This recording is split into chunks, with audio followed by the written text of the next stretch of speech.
Outbound is arguably harder than it's ever been. I don't really need to tell you that. You're here watching this masterclass probably because people aren't picking up your phone calls as much as they used to. When they do pick up, they're pretty annoyed.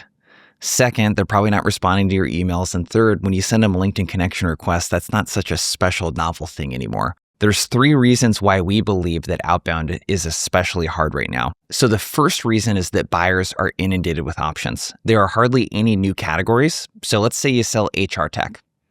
You're probably aware that your buyer has literally thousands of different options that they can use for payroll, for benefits, to administer computers and devices and all of that good stuff. So what does this mean for you? There's a couple things. One, it's really hard to make a choice. So even when a buyer wants to move forward with a solution, one of the hardest things right now for them is, what solution do we choose? The second thing that makes that really tough is that statistically, 56% of buyers, according to Gartner, experience buyer's regret. So in other words, they buy solutions just like the one that you're selling, and they realize months in or a year after that they actually regretted purchasing that solution because it didn't really get the outcome that they wanted. So it's really hard to be a buyer right now because they're inundated with options. Second thing is economic uncertainty. If you're selling deals right now, you're probably hearing the word economy a lot. Buyers are giving it as a reason that they want to delay a purchase. They're giving it as reasons that their CFO wants them to be more involved and to scrutinize the deal and to come up with a better business case. In America, we've had the longest bull run market in American history from 2009 to 2020. There was a little blip with COVID there, and then it spiked again through 2022. So if you've sold during those times, there was a lot of budget that needed to be spent. Right now, your buyers are scrutinizing every single purchase, and they don't have money to spend anymore. 3 is that attention is infinitely harder to capture in 2026. I would argue that some of the biggest gatekeepers in sales are not the assistants that pick up the phone or the customer service people. It's companies like Microsoft, it's companies like Apple, it's companies like Google, it's the US government.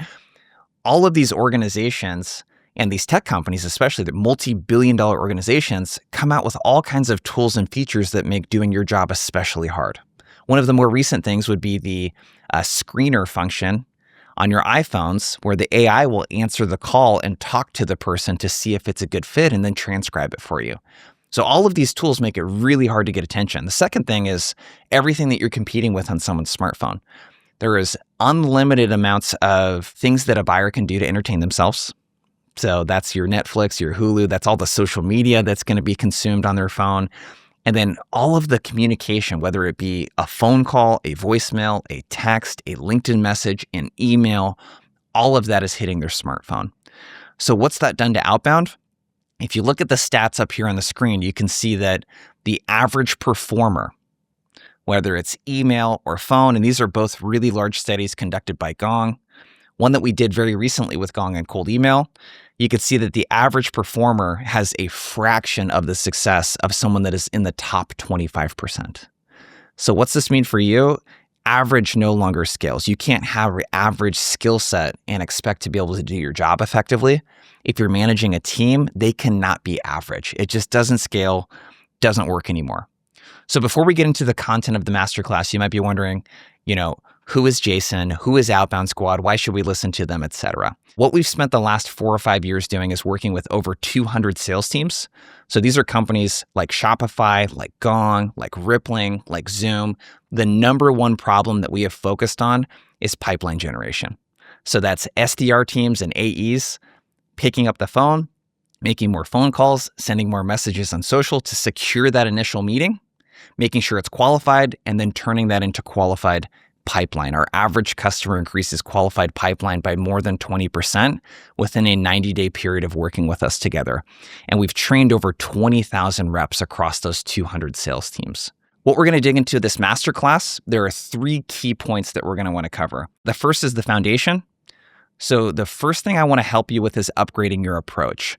A lot of what we're going to talk about here is prioritization, why outbound is really more about saying no and picking out what you will not do versus what you will do. We'll talk a little bit more about that later. The next thing we're going to talk about is messaging. So if you've spent any amount of time in therapy before, you probably know what conversational narcissism is. This is the idea that people tend to talk a lot more about themselves and center themselves in the conversation than centering others. How does that relate to sales? What do a lot of salespeople like to do? We like to talk about our products, our services, what we're selling, why you should care about it, versus talking about the buyer's world, what their problems are, what their goals are, etc. So we have some messaging exercises that we're going to use to upgrade your approach. The second thing that we're going to cover is what we call RTM, or reason to meet. This is giving your buyers a strong reason to take the meeting, because that's what every buyer is thinking. When they get your email, when you get them on the phone, when you connect with them on LinkedIn, they're thinking, why should I meet with you? If I don't have a problem right now that your solution can solve, why should I meet with you? So we're going to talk about what we refer to as the offer. The offer is the reason that they should meet. And the best way to think about this is, what is the buyer going to get taking a meeting with you outside of learning about your products and services? What's going to make that time valuable for them? The second thing we're going to cover in that section is triggers. So triggers and signals are these things that you can find around the company, things that are going on, like hiring, for example. They're going to make your outreach relevant. So not just I'm reaching out to people like you and companies like yours. I'm reaching out to you as an individual specifically because of this reason. And it's going to dramatically affect the impact of your outbound efforts. The last thing that we're going to talk about is world-class execution. So I talked all about why you need to be a top 10%er and you cannot be average. We're going to talk about Omnichannel. So what's the latest and greatest data share around how many times I should email someone, how many times I should call them, how many times I should hit them up on social, in what order, over what time frame. We're going to talk about soft skills mastery. So how to be confident over the phone, over email. And then lastly, we're going to talk about what we refer to as the weekly rhythm. So how does all of that come together across your week so that you can manage your time effectively? So if you follow this masterclass, you're going to walk away with a couple things. One is a differentiated approach that helps you stand out. So whether you are a rep watching this, or you're managing a team or enabling a team, how can I stand out with my outbound efforts? Two, we're going to talk about messaging. So how to speak to what your buyer cares about so that they feel like you're a fly on the wall in their office. The third thing we're going to talk about is modern phone, email, and social techniques, like the latest and greatest strategies to help you break through. And then lastly, you're going to get a repeatable system that will produce meetings and qualified opportunities for you.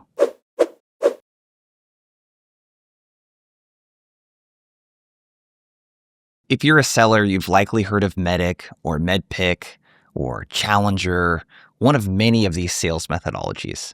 With Outbound, there isn't really a formal methodology in place. You've probably been taught, much like I was, hey dude, here's a list, call through the phone numbers. By the way, we built a talk track. Here's like a couple paragraphs on what to say. Here's an email template or two. And there was no formal methodology, right? How do we think about the types of buyers that we're going to reach out to? How do we think about what to say? Not just a script, but what is the framework and what are some of the principles behind this? We really started to develop this when we started working with companies like Shopify. And Shopify came to us, and this is a traditionally inbound-led sales motion because it's Shopify, right? Everyone knows who Shopify is. They're advertising everywhere. They get so much inbound and have so much brand recognition. But what they wanted to do is move up market. Might be a similar position that you're in right now. To secure the enterprise logos and to get the enterprise buyer to take a meeting, they're not typically going to come through your website and fill out a demo request form. You have to go proactively start the conversations with them. So with Shopify, what we were really conscious about was installing a common language and methodology that their SDRs could follow, their account executives could follow, and we worked with their account managers as well to help with those cross-sell and upsell conversations. So the common problem traditionally is that Outbound has never really had a methodology like this. And what we're going to present to you in this module is the first and only outbound methodology that we call the Outbound Equation. So let's dig into it. So the Outbound Equation has three core parts. So sales orgs, the common mistake is that they usually approach this in reverse order. So the very first thing we need to think about is what we call the foundation. These are the non-negotiable things that as an organization need to be provided to the rep. Typically, when we hear companies come to us, they start with this in reverse. They want rep training. They haven't provided anything to the rep yet. They want us to teach them how to cold call, how to send cold emails, etc. So we want to start with a foundation. There's 3 core components to the foundation. One, strategy. So we need to provide things like ICPs and personas. Who's our ideal client profile? Who are the buyers that we should be reaching out to? What are common triggers that might be good reasons for reaching out? If we were to prioritize the accounts, how would we score them? What makes a good account versus a bad account? Which ones should we reach out to? Not just because they have a well-recognizable name or logo. The sales math. What is the numbers behind the activity? So when you're asking me to make 20 cold calls a day, like, where is that leading me? Because I don't just want to make cold calls, especially if I'm an account executive. I want to close deals. Like, what's the math that I can reverse engineer to that target? The messaging, how you compensate, the strategy. We're going to talk a little bit about this, and we're going to provide quite a bit of it during the masterclass, but we have to provide that to the rep. The second thing is process. That's playbooks, that's plays. Like, we need to document the process, no different than having a workout plan, a meal plan, whatever it might be. You would never coach someone or be a personal trainer without providing some sort of process or documentation around what to do and removing the thinking around what to do, reducing the cognitive load around that. The third thing's tech. We're not going to really talk a lot about tech in this masterclass outside of AI, but you need a sales engagement platform. There are many of them: Outreach, SalesLoft, ZoomInfo's got one, Gong Engage. There's a ton of different options out there, but we need tools that enable the activity and make it easy. We need LinkedIn Sales Navigator. We need to be leveraging AI, which we'll talk about. So we need to have these 3 core parts in place. The next layer of the methodology is org execution. This is primarily focused on the frontline manager. I interviewed Jonas Master recently. He's the VP of Sales Enablement at a company called Rippling. When we started working with them, they had 6 enablers, and they now have 36 that support 1,800 reps across the entire world. He said, in any enablement initiative or training, your end customer is the frontline manager.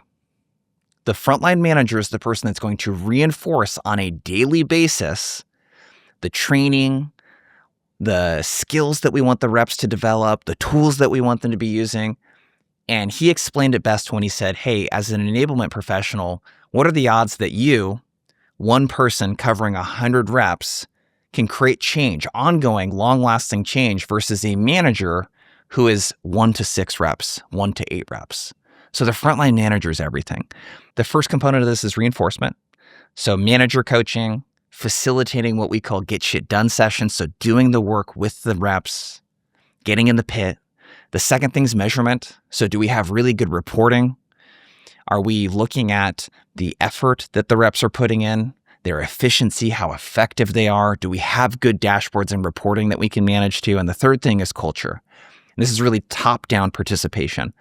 Our best clients, whether it's the clients as big as your Shopifys and Zooms of the world, down to your startups that are just getting their first SDR teams off the ground, senior leader participation's everything. The exec that brought us in is in those workshops. You have to create a culture around doing the work with the reps, and senior leadership has to participate in order for this to work. The third level is rep execution. That's probably why you're here in this masterclass and what we're going to talk a lot about. First pillar is productivity. Again, we call it the weekly rhythm. It's how to optimize your days and your weeks around pipe gen. If you're an SDR, that's pretty easy. That's your job, right?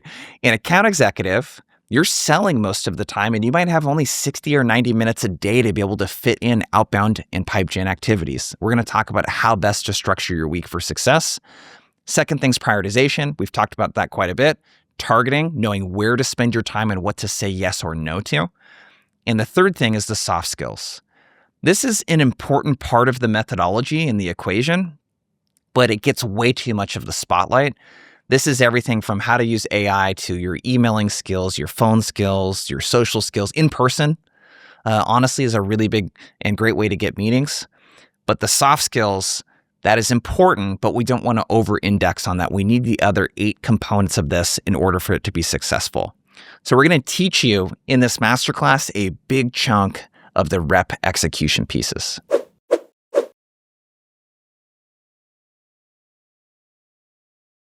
Disqualification is something that gets a lot of airtime in sales, right? You're doing discovery. You should look for reasons to disqualify the deal so you don't waste your time. It's 10 times more important in outbound to disqualify early before you even decide to reach out to someone. Outbound is really more about what you say no to than what you say yes to. I want to share a quick story with a company called Armis. We worked with their SDR team. And one of the big things with their solution, they sell a security solution, was that there were so many different industry verticals that they were reaching out to, and then 4 or 5 different personas. And as a BDR team, it's like, how the heck do I wrap my head around all of this? And what we had them do was really look at the data and say, hey, what are the top 2 industries where you land the most meetings? And who do you typically get those conversations started with? And that simple fix, just making sure that, hey, there are 7 industries we could reach out to. Let's just focus on the 2 where we get most of our pipeline. That simple fix increased pipeline by 22% during the 90-day period that we worked together, just simply by fixating on low-hanging fruit. So the common areas where you might run into challenges here, and one prediction, honestly, I can make with 100% certainty is that outbound is going to get harder and harder and harder every single year. You cannot treat your accounts like an assembly line. If you're just working the account list from top to bottom in alphabetical order and working every single account with the same exact effort, you're wasting weeks or even months on accounts and opportunities that will never take a meeting with you. So we cannot work at assembly line style. The second thing is we really need to avoid analysis paralysis. If you've ever felt like, holy shit, I have 100 accounts to work with, where do I start? You're definitely not alone, but we got to fix that. We got to remove some of the decision-making by giving you clear criteria, go, no-go criteria, so to speak, that you can use to know, like, I'm either going to take action on this and go all in and commit to this account, or I'm going to do nothing. So the solution here is what we call the martini glass-shaped pipeline. We don't want our pipeline to look like a funnel. We want it to look more like a martini glass, okay? That martini glass is really about shrinking the top of funnel and deciding about where you're going to go narrow and where you're going to go deep. So in this module, we're going to help you develop a clear, narrow, ideal client profile and a short list of personas to start with. And this is going to help you prioritize your time so that you're not wasting it on opportunities that will never engage. The first thing that we want to do is look at account level fit. So I alluded to this earlier in the story that I shared. This is best done not anecdotally, thinking back to what worked. You need to look at the actual data and the reporting. So if you're a rep, that might be your 10 last closed won deals. If you're able to look at this on an org-wide level as a sales leader or enablement professional, maybe that's your last 2, 3, 4 quarters. We're going to look at where we have the best case studies and testimonials, maybe big inbound deals that came in, and then repeat buyers. Specifically, the patterns we want to look for are a few things, okay? One's ease of sale. So I'm looking at highest win rates, largest deals, and fastest time to close. Where do we win the most? Who pays us the most? And who pays us most quickly? Okay, so we want to look objectively at the data around that. The second layer is demographics. So this is going to be industry or sub-industry or niche.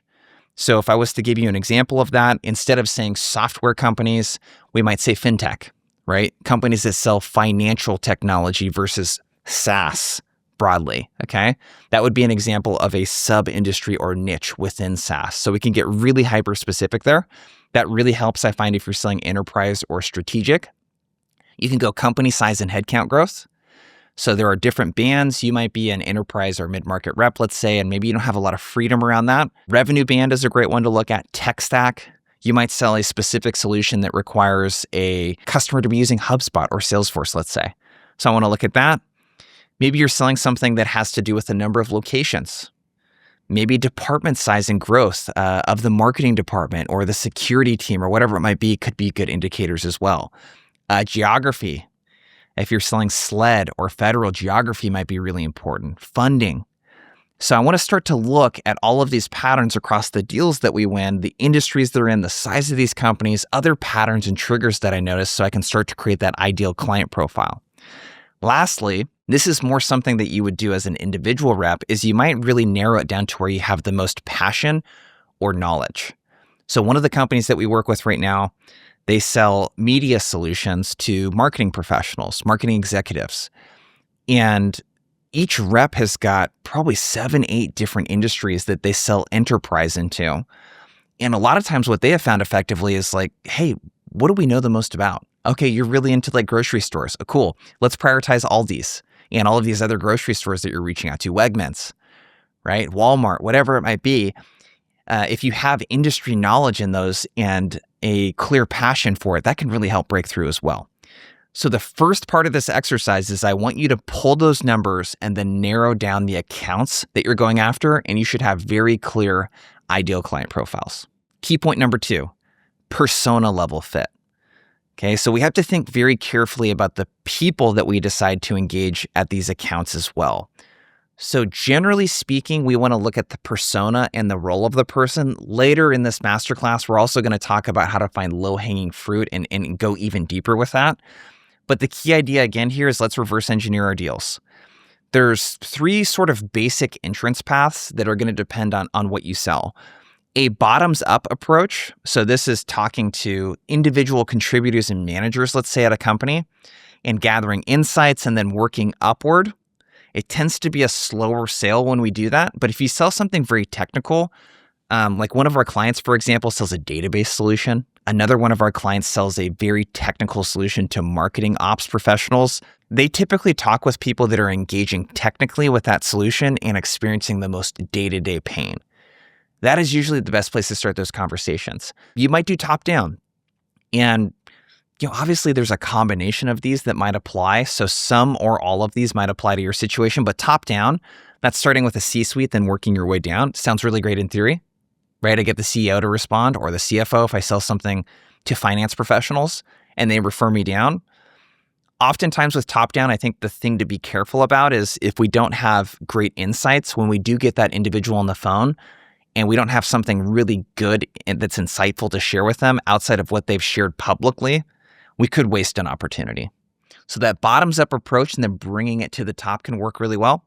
And then there's middle out, starting with directors and VPs. That's probably where most of you are going to want to get started, is at the director or VP level. So think about your entrance path. And again, reverse engineer the deals and think about, how did my best deals come together? What was the sequence? If I'm thinking about, for me, some of our best deals, a CMO or CRO comes inbound because they've heard of us before, and that's great. And then some of the other ones I think about, a sales enablement manager who was tasked to find 5 sales training options came to us. We built a strong champion and coach there, and then he or she was able to work us up through the rest of the company. Like, those are strong deals too. So think about how your best deals come together. The second part of this is classifying personas. I really do like MedPick and how they think about it for this. There are champions and coaches. So who does the internal selling? Challenger calls this the mobilizer. So the most senior person isn't always the person that helps mobilize the deal, put their reputation at risk by bringing you in, like lobby and champion for you in conversations outside of those sales calls. These are usually directors and frontline leaders. These can be a great place to start with outbound. So think about who the champions and coaches are in the deal. If you manage sales development reps or you are a sales development rep, this is something that you could work closely with your account executive on. There are economic buyers. The EB tends to be someone that's very senior, typically in a C-suite or at the senior vice president level. This is the person who owns budget and final approval. And again, I think in theory, it sounds really awesome to reach out to these people and get a meeting with them, but they're typically brought into the process later. This may not be the best place to start because these will be the hardest people to get a hold of, and you don't have a lot of insights to share with them if you're talking to them for the first time inside of that account. The third layer is influencers and users. So these are end users of your solution. Maybe they're managers. They may not be a big decision maker in the deal, but they could be a good place to start and gather insights to bubble up to some of the other folks. And then there are blockers. These are people that you should probably avoid when reaching out. So unless you sell a technical solution, you probably don't want to get IT on a sales call to talk about a solution that doesn't really impact them, more one that they would be concerned about implementing, right? So procurement might fit in this too. Unless you sell a solution to procurement departments, I wouldn't start the conversation with them These are easy ways to get the deals blocked right away. So I gave you some examples there. From this module, what you need to think about is one, narrowing down your ICP. So do the exercise, figure out, hey, what are the niches and maybe industries or sub-industries that I really want to focus my time on? Here are the size of those companies. That's best reflected by the deals that I've been closing or that our company's been closing. Narrow down to 2 personas tops to get started. And what you're going to need for the next module is to pick 3 sample accounts or companies that you can use for the exercises.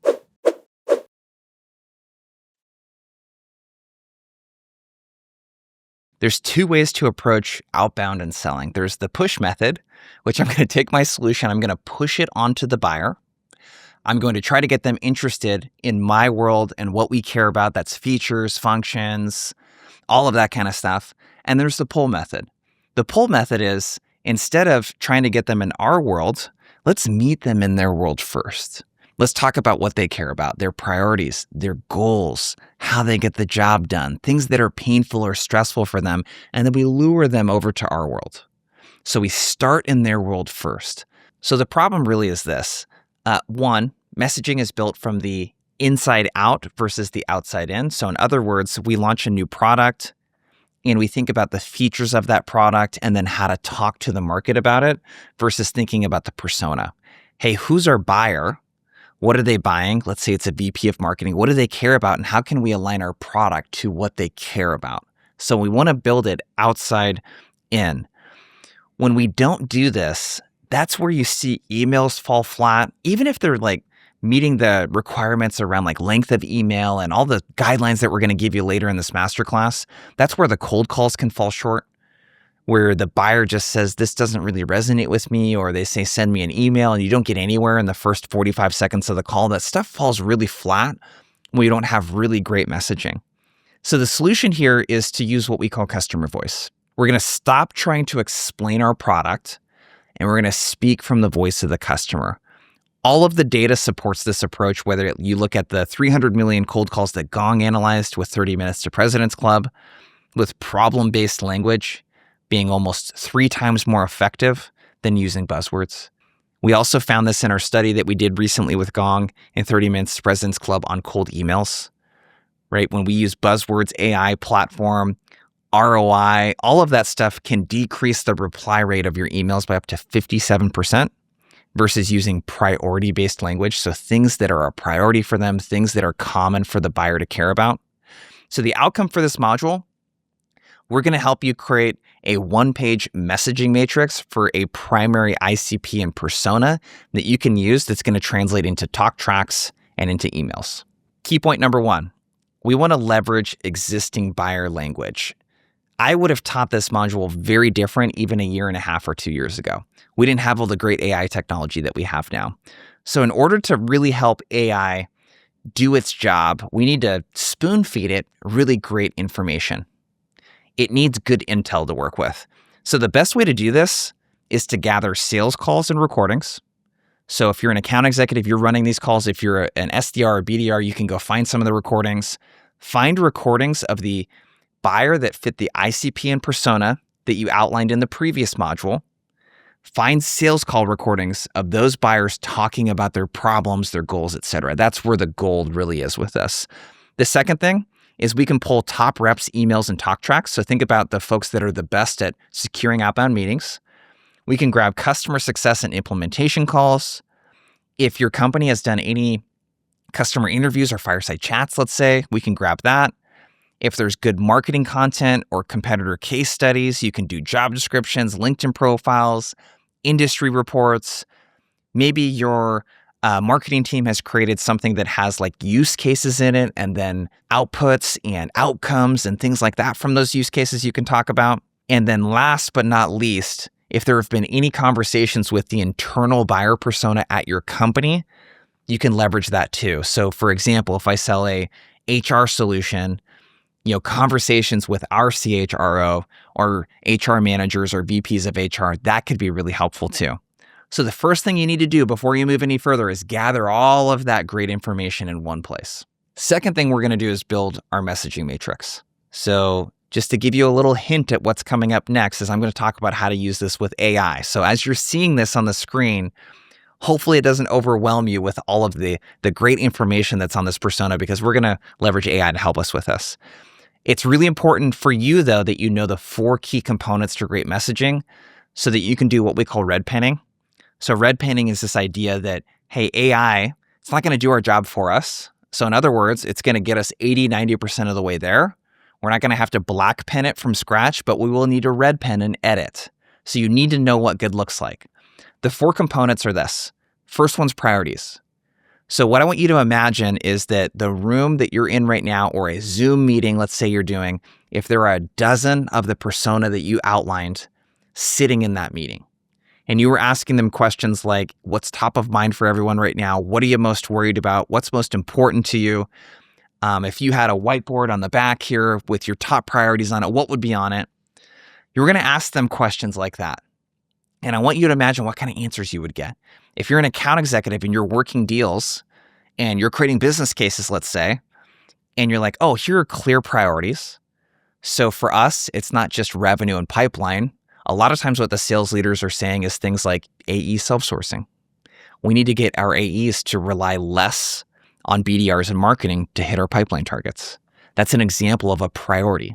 So think about what the common priorities are that your buyers have when they come to you. Like, what business outcome are they trying to accomplish? Second thing is current solutions. So current solutions are typically people, process, or technology. And it's how is the buyer getting the job done right now? So they have this priority. How are they getting the job done right now? So if it's AE self-sourcing that we're using as the example, what they might be doing right now is, running enablement sessions. They might be purchasing tech to enable this. There's a bunch of things they could be doing. Maybe there's a mandatory prospecting block that the entire org does every Monday. So those are current solutions. The next thing is problems. So how does this current solution make it harder for the buyer to accomplish their priority, and what's the impact of that? So if I were to use that same example, AE self-sourcing is the priority. Let's say that we're running a weekly mandatory prospecting block as the current solution. And maybe the problem is that everyone hates these because they're not effective. And there isn't any true enablement, training, or content or coaching that actually helps them do this effectively. So essentially what we're doing is we're taking our entire sales team off of the sales floor for 4, 6 hours, 8 hours in a day, and they're getting very few, if any, results. Lastly is aspirations. So what you want to think about here is 6 to 12 months after they purchase your solution, what outcome does the buyer want to achieve in order to feel like they got a great ROI? It's a great discovery question to ask, by the way. Hey, let's zoom out. Let's pretend it's 6, 12 months from now. If you purchase our solution, what would need to happen in order for you to feel good about the ROI that we were able to get for you? So if we're using that same example, AE self-sourcing, we're running these weekly prospecting blocks. No one likes it. They're not effective. We're not generating pipeline. Maybe the aspiration is our AEs have the enablement, training, coaching, and reinforcement and accountability that they need from their frontline manager to effectively produce pipeline and reduce reliance on SDRs and marketing. So there's an example here on the screen, and there's a bunch of examples below that you can click on for a VP of clinical operations. So just to kind of get outside of the sales persona for a second, what you can see with the VP of clinical ops, one of their big priorities is starting studies. So these are people that work at companies that sell a medical device. That medical device, if they do a study and can prove scientifically that it can, lower your blood pressure, let's say, it's going to sell like hotcakes. So they want to start these studies and they want to quickly enroll participants to start as quickly as possible and get their product to market. Current solutions, they might be using paper or databases like Excel. They might be using a competing survey tool, or maybe they're outsourcing it to a consulting firm, which is referred to as a CRO. Problem, paper systems create a lot of manual work and databases create a lot of double data entry. Competing tools require a soft team to build, customize, maintain. They're very expensive. 3, outsourcing is expensive, and it could be a 3 to 6 month delay. What is their aspiration?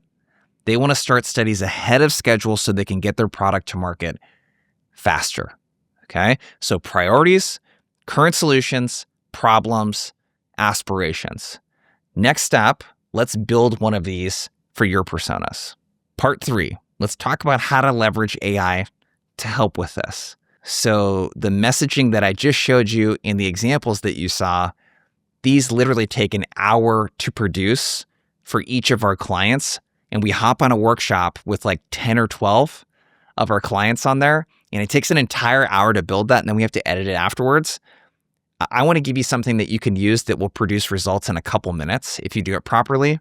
And then you might spend 15 or 20 minutes editing it. So the prompt that you see here, you can literally copy and paste this into Perplexity, ChatGPT, Gemini, whatever you're using. You're going to take all of the resources that you collected in that first part, you're going to upload it, and then you can literally copy and paste this script. It's going to outline the priorities. It's going to outline the current solutions, the problems, the aspirations. The only thing you need to do at the very end where it says this is for, put your company name in there, what you sell, who you sell it to, give it your website, and insert a few customer examples. What you should have, run those AI prompts and create at least 2 personas. Because we have 3 sample accounts now, you should have 2 personas of messaging for the messaging matrix. And that's going to tee us up for our next lesson.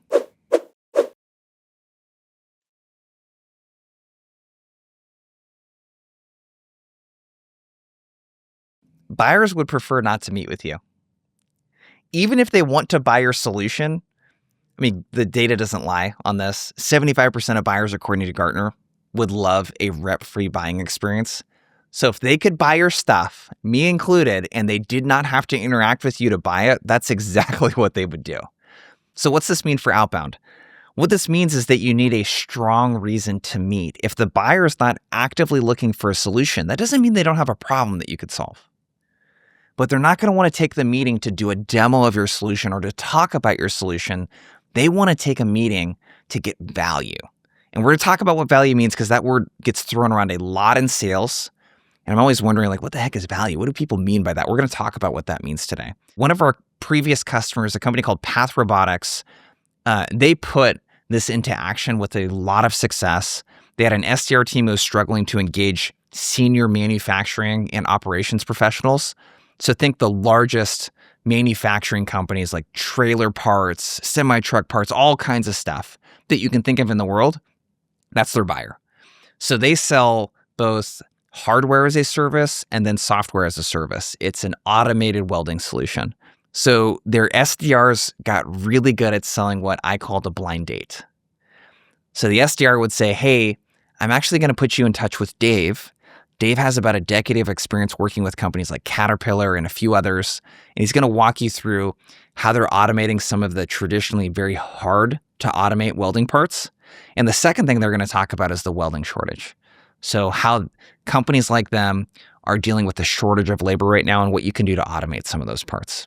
So I've not just said we're going to talk about Path Robotics. I've said, here's the person that you're going to talk to and here's the experience that they have. Like buyers were chomping at the bit to meet with them to talk about that.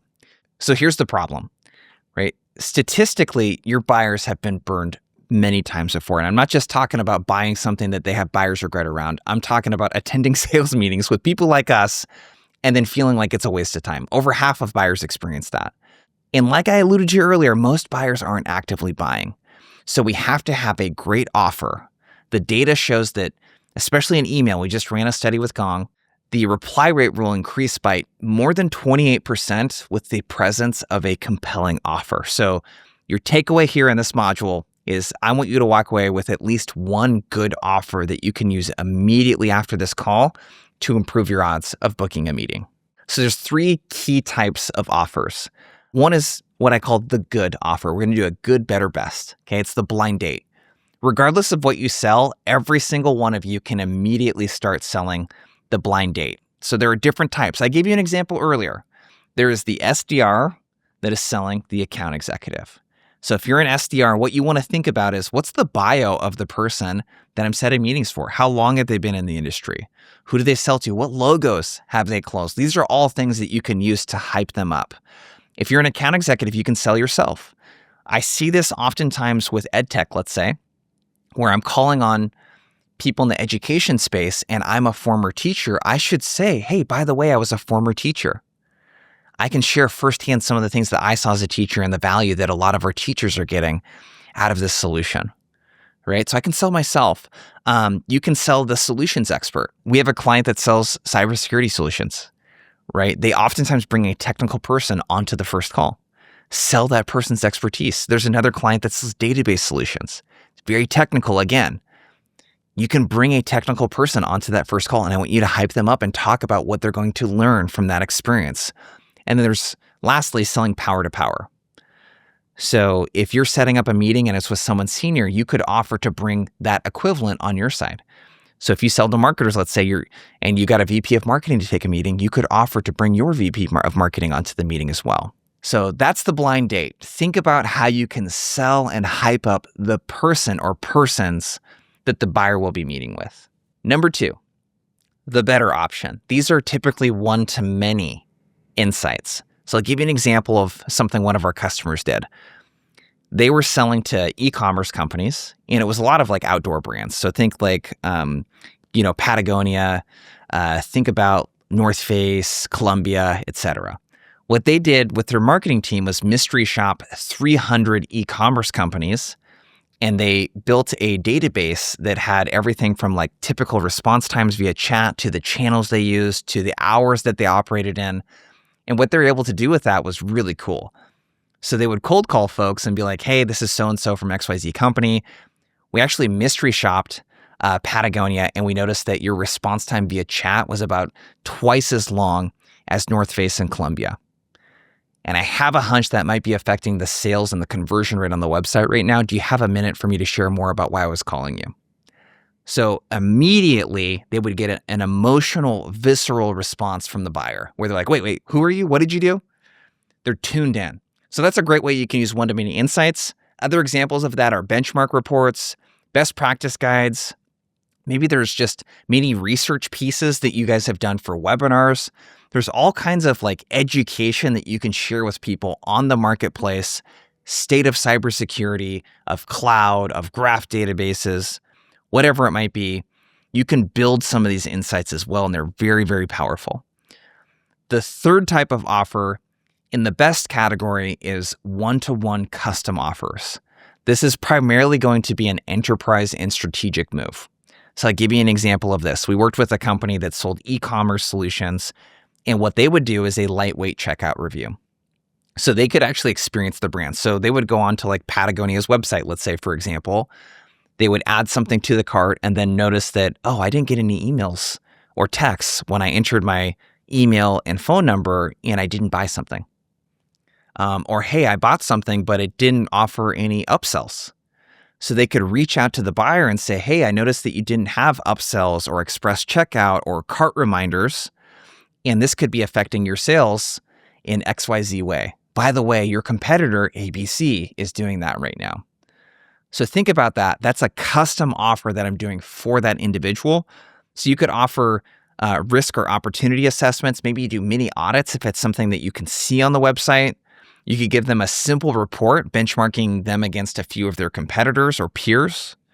You could offer a workshop where you could bring in internal experts in their team. Maybe it's a small trial, pilot, or a sample of your data if you're selling it.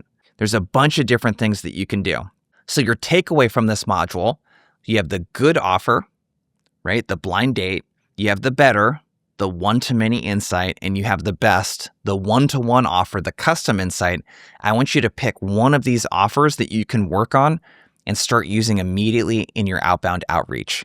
If you're a little stuck and you're thinking, I don't really know if I could do a custom offer, I don't really have a marketing team that can help me with the one-to-many, every single one of you can use the blind date offer. Start using that one immediately.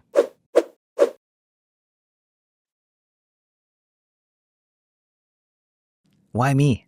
That's the question that every single buyer is asking when they get an email from a stranger or they get a call. It's like, why are you reaching out to me? Like, you need to answer that question, whether they ask it verbally or they are subconsciously thinking about it. You got to answer that question. Triggers are the way that we do that. So there's a framework that we call the hierarchy of relevance. So what I want you to imagine is that with messaging, we've talked industry level stuff and niche-based stuff. So one way that we can talk to people is, as SaaS leaders or fintech or manufacturers or retailers or whatever it might be. A layer below that is persona. So we can say folks in manufacturing that are directors of operations. None of that is really answering the question, why me, though? It's people like you, and it's broad, and it's fairly generic. Where it starts to get really interesting is a layer below that is the company. So their individual company, and then below that is individual. So you're reaching out to me because I'm in manufacturing, I'm in operations, but I saw that your company welds these specific parts, and I saw that you are hiring welders right now. So if we can hit all 4 of those criteria, our odds of getting in touch with a buyer increase literally by 5 times. So all of the data recently from Gong shows that personalization, so adding this type of relevance, can increase the reply rates by 5 times. It can help you go from 2% reply rate to a 10% reply rate. So I think the common problem and challenge that most everyone's going to run into here is, dude, it takes hours for me to find all of these little nuggets. Like, how can I make this happen faster? Right? So we're going to talk about how to do that. And we're going to talk about what a trigger is, where to find them, all of that good stuff. And what you're going to walk away from this module with is 3 to 5 effective common triggers that you can look for that make your outreach more timely and increase your odds of getting in touch. Key point number 1, what's a trigger?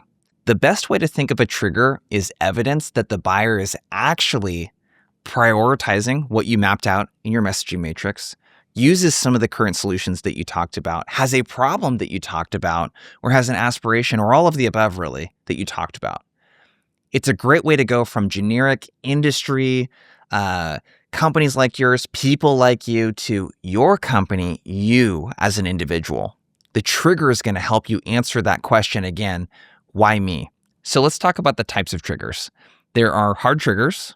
So this is clear evidence that a buyer is having a problem and it likely has urgency. There are soft triggers. So this is evidence that can lead you to the problem, but it isn't proof that they're having it. And then no triggers. Ideally, if we're doing outbound, especially if it's mid-market, enterprise, or strategic, we want to avoid reaching out to accounts that have no triggers. So if I was to give you some examples of this, we talked about clinical ops, right? The folks that are working at companies that have medical devices, they want to start these trials. An example of no trigger would be, I look at the company, they have no medical devices, they have no active studies, they have no active projects. There's nothing going on that would indicate to us that it's relevant and timely for us to reach out.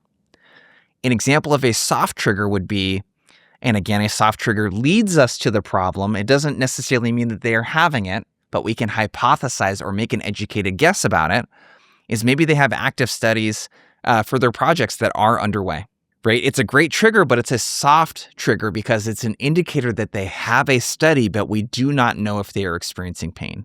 A hard trigger would be, hey, we see that they're hiring a clinical operations team, and in the job description, it talks about how they need to be proficient at manual processes and using spreadsheets and paper and Excel and all of that kind of good stuff. That would indicate that they're actually having a problem with some of the manual workflows that we oftentimes talk about. One of the things that I don't want to discount here as well is that triggers are not just about looking online and finding stuff. You can create your own triggers as well. So we talked about the bottoms-up approach.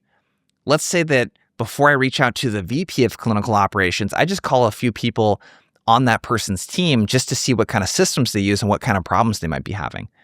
And those ICs and managers are much more willing to share some of that stuff. So I created my own trigger. I reached out to them and they shared with me that they are having pain, and I bring that trigger up to that VP. So I can create my own triggers as well. So one last thing that's really interesting, because you might be thinking about the different types of personalization. We did that big study with Gong, 85 million cold emails. And what we found is that company level personalization has a 9% reply rate versus 6% for the individual, versus 6% for industry, versus 2% for baseline. So in other words, if it's a director plus, someone that is more close to the business outcomes, a director, a VP, someone in the C-suite, they are much more likely to respond to company level personalization and things going on at their company versus you talking about a LinkedIn post that they wrote. Ideally, we're stacking all of these together And in later modules, we're going to talk about what that sounds like and looks like in emails and phone calls. Key point 2, where to find triggers. We've talked about what triggers are. We've built a messaging matrix. The best way to find those triggers is to, one, start with your messaging matrix first and think about priorities. Where could I find evidence of similar priorities? Current solutions. Where could I find evidence of a current solution that they're using? Problems, same thing. Aspirations, same thing. So let's go through a couple of examples so you can see how all of this might come together for you. In the messaging matrix, one of their aspirations was to start their studies ahead of schedule so they can get their product to market faster. So triggers, I want to look for those things. Do they have existing studies that they've announced? Are they recruiting patients right now? Do they have ads out for that? Are they recruiting new folks to work on the ClinOps team? Do they have job descriptions that talk about the tech or lack of tech that they might be using? If we're selling to CFOs or head of finance, and let's say one of the priorities that we help them with is cost control and margin protection, avoiding tool sprawl and unnecessary headcount to maintain margins while expanding into new products or regions, I'm going to look for newly announced products, new regions, other indicators of growth. I'm literally going to look for those things, and we'll talk about where to look for them in a second. But I think what's really important is that you know what you're looking for. Because the worst thing you can do is just get on Google and just go down a hole of like looking for things or AI these days really is probably what you're using more. We want to know exactly what we're looking for. So we've talked about what to look for. Now let's talk about where to find it. Couple different places. And there's a cheat sheet attached here that you can download and check out as well. So one, the prospect's social media or LinkedIn profile. Unfortunately, AI is not going to be a really great help for you in this area. You're going to have to manually go look for it. But if it's someone you really want to get in touch with, it's definitely worth it. The About section, what they care about, right? Their work experience. A lot of the technical roles that many of our clients sell to, I find have very detailed and robust About sections, work experience, things that they accomplished. They post often on LinkedIn. So we're going to look on that person's LinkedIn profile at the About section, work experience, activity, and even their recommendations. The second layer of things that we can look at is the company website. So again, we're actually going to talk about how to use AI for some of this stuff in the next module. So the company website, what I don't want you doing is just going onto a website and spending an hour like sifting through everything on there, okay? But you need to know what to look for. The About page, company values. The careers page is probably the most relevant one, right? Where you can find what they're hiring for, why they're hiring. Their blog or news page is going to have all kinds of information around mergers and acquisitions, expansion or contraction, new products, service lines, awards, relevant content. They might have case studies and testimonials. If you're selling something that can attach to CSR initiatives like sustainability, DEI, community, we can attach to stuff like that. And then lastly, if it's a publicly traded company, they're going to have annual reports, quarterly reports, impact reports, all kinds of great stuff on their website. Next, company social profiles. This one's pretty straightforward. LinkedIn. A lot of company news is posted on LinkedIn. A lot of hiring is posted on LinkedIn as well. If it's a company that's maybe a little bit more business to consumer, their Facebook, Twitter, Instagram, what are they talking about? What are they sharing? Next, third parties.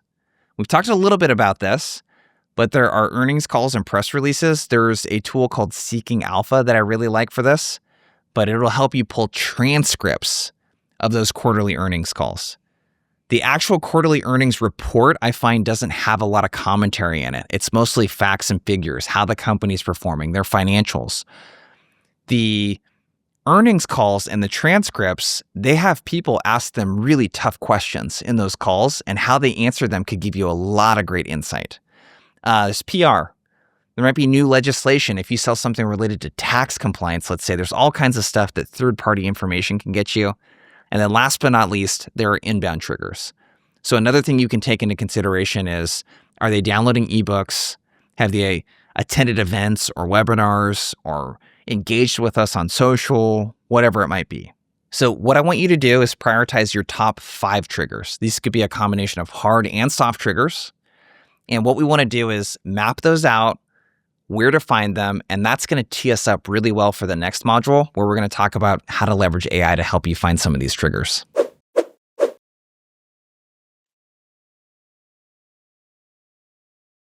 AI is not going to replace you, but you will be replaced by a rep who's well trained in AI. I think the best indicator and proof of this that I could give you is look at all of the AI companies.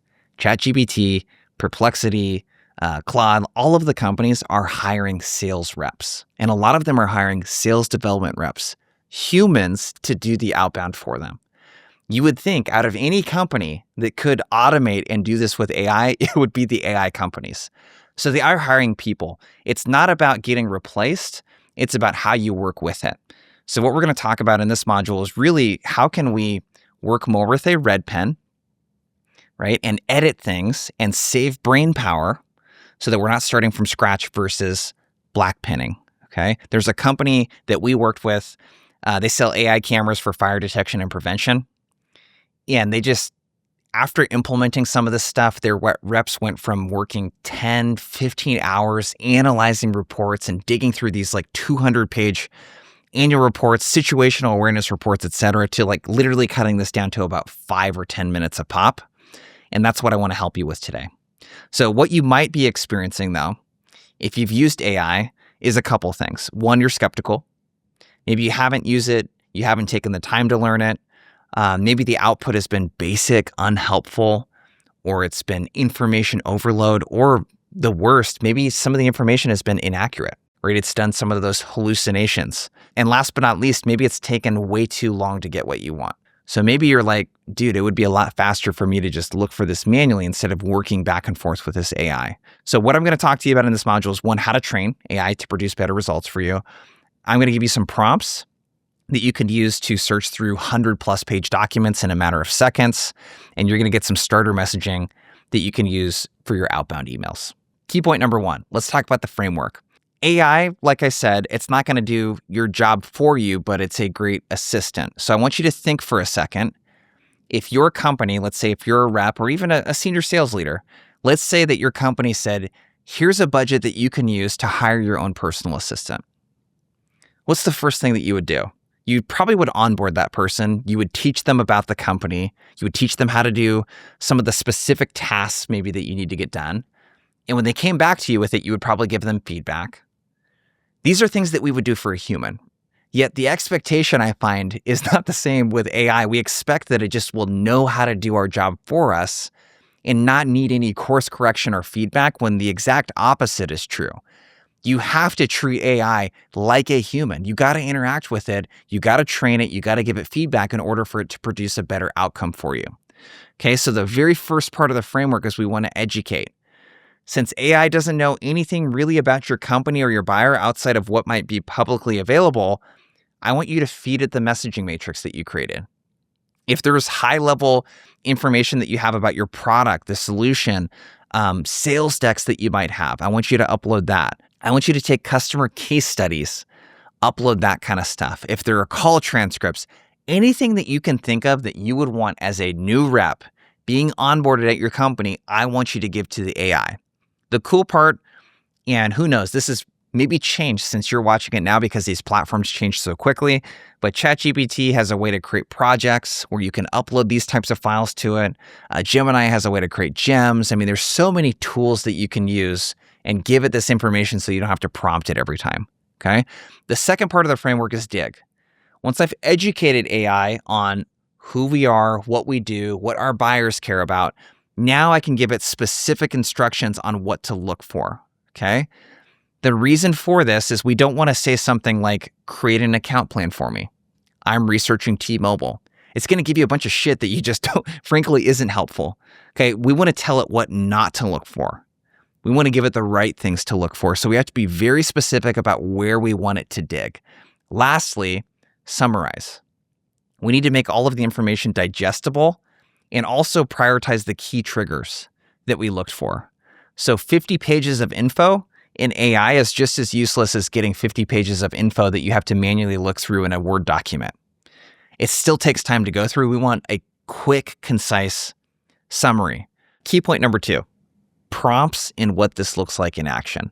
So what you can do below, there's a link to a document with a series of prompts that you can use to, 1, get the account research started, 2, to educate, the AI on what your solution does, and then kind of the workflow for how that might look, whether you're using Gems, ChatGPT, whatever it might look like. So grab the document below. In the next video, I included a bonus where I'm going to walk you through specific examples so you can see what this looks like in action. So what you should do at this point is you should have taken 3 accounts. You should have 2 buyer personas across those 3 accounts, and I want you to conduct the AI research. And you should end up with 1, a mini account plan, and then 2, some sample emails that you can use for each of those 3 accounts.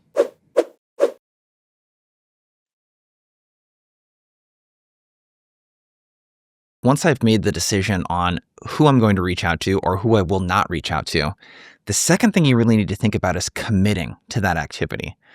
And you have to commit because outbound, like we've talked about before, it's just getting harder and harder every year. Takes more phone calls, takes more emails, takes more social touches.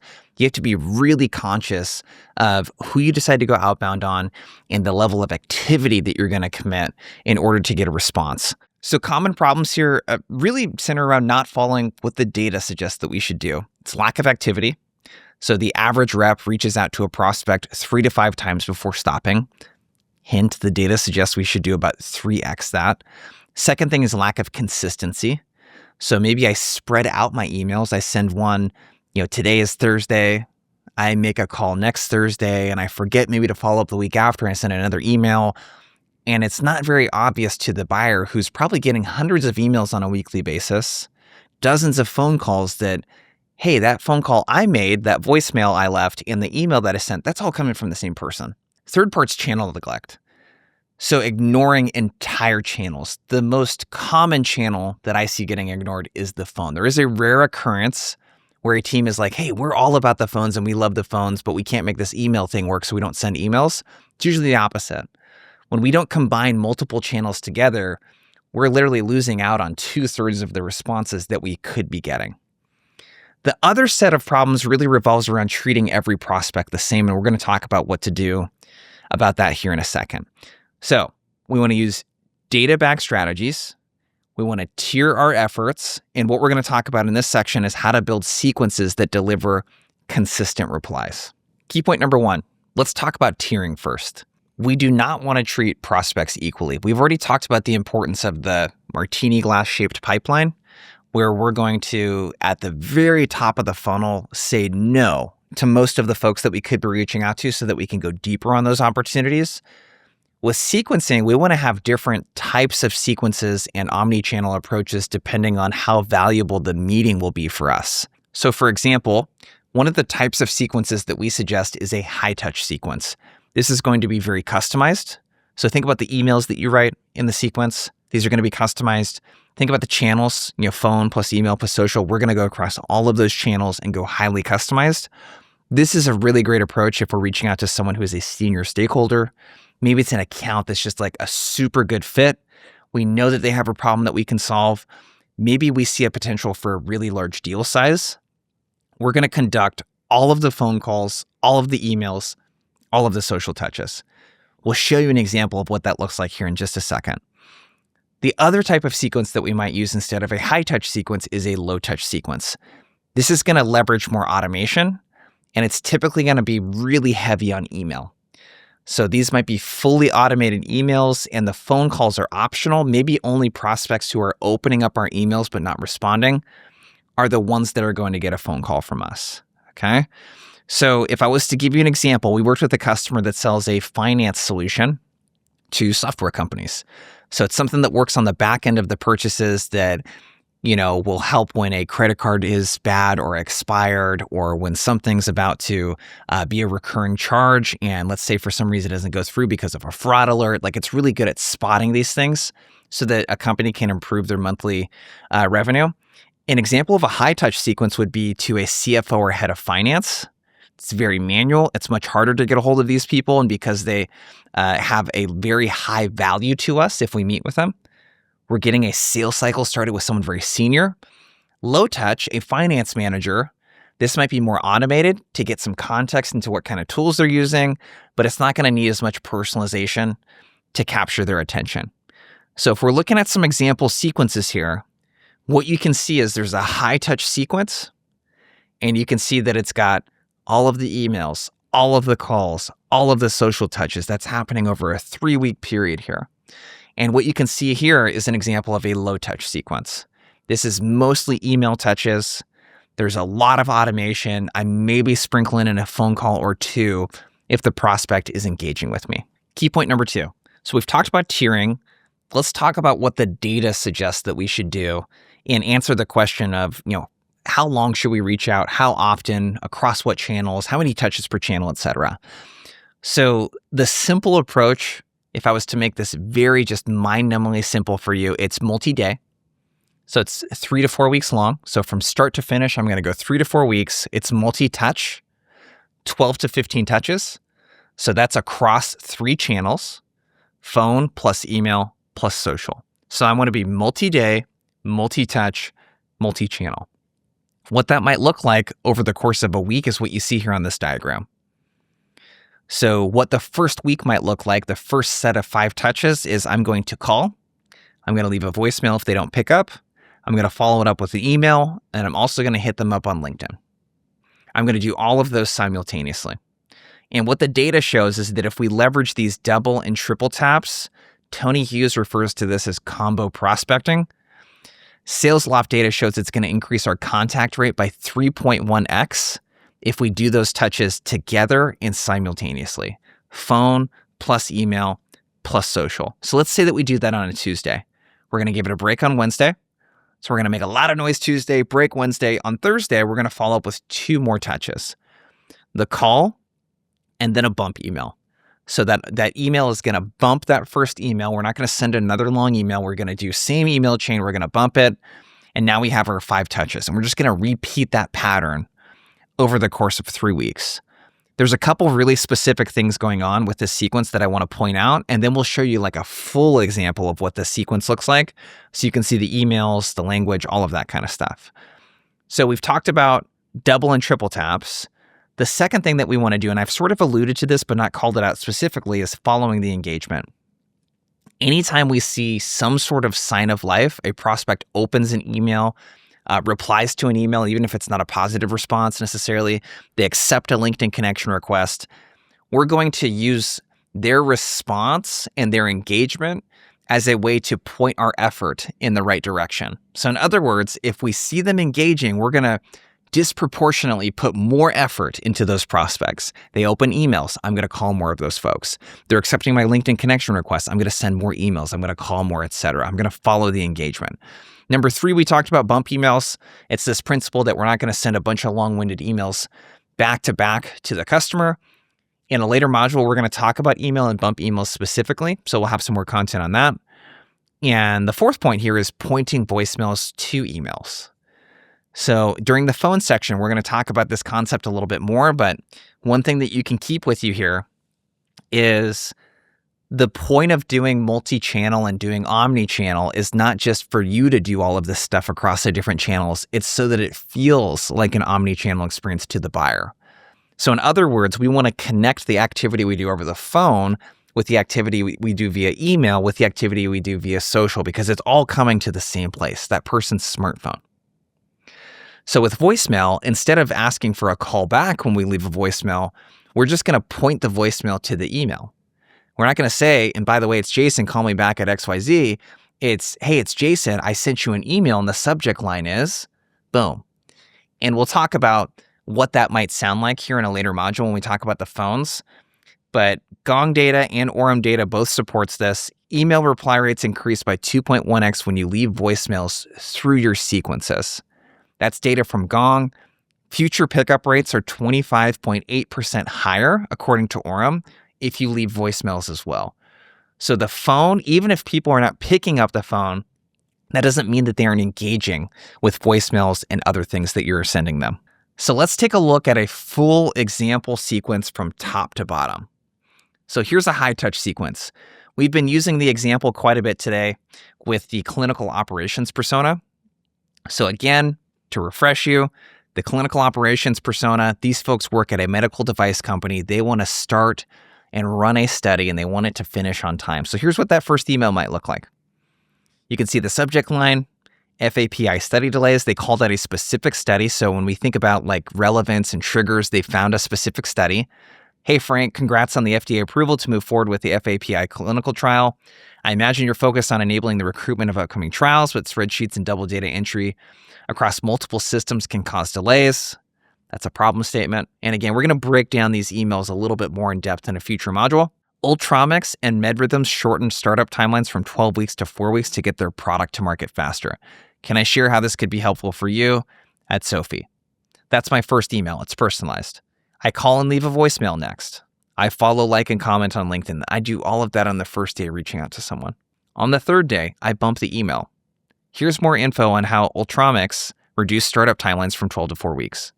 Again, it's not a long-winded email. This is an automated bump email that I did not have to hit send on. Third and last email in the chain, I bump it one more time on day 8. Any thoughts on connecting with our studies expert, Clara, who just helped Sophie reduce startup timelines? Boom. That's it. And I call and leave a voicemail one more time, send a connection request on LinkedIn, and then I do that same thing again with another email focused on a different priority. So the way that we can think of this in our messaging matrix, if we came up with 2 core priorities, we might have a sequence where the first 3 emails focus on the first priority and then bumping it. And the second set of 3 emails focuses on the second priority. And here's what that looks like from start to finish.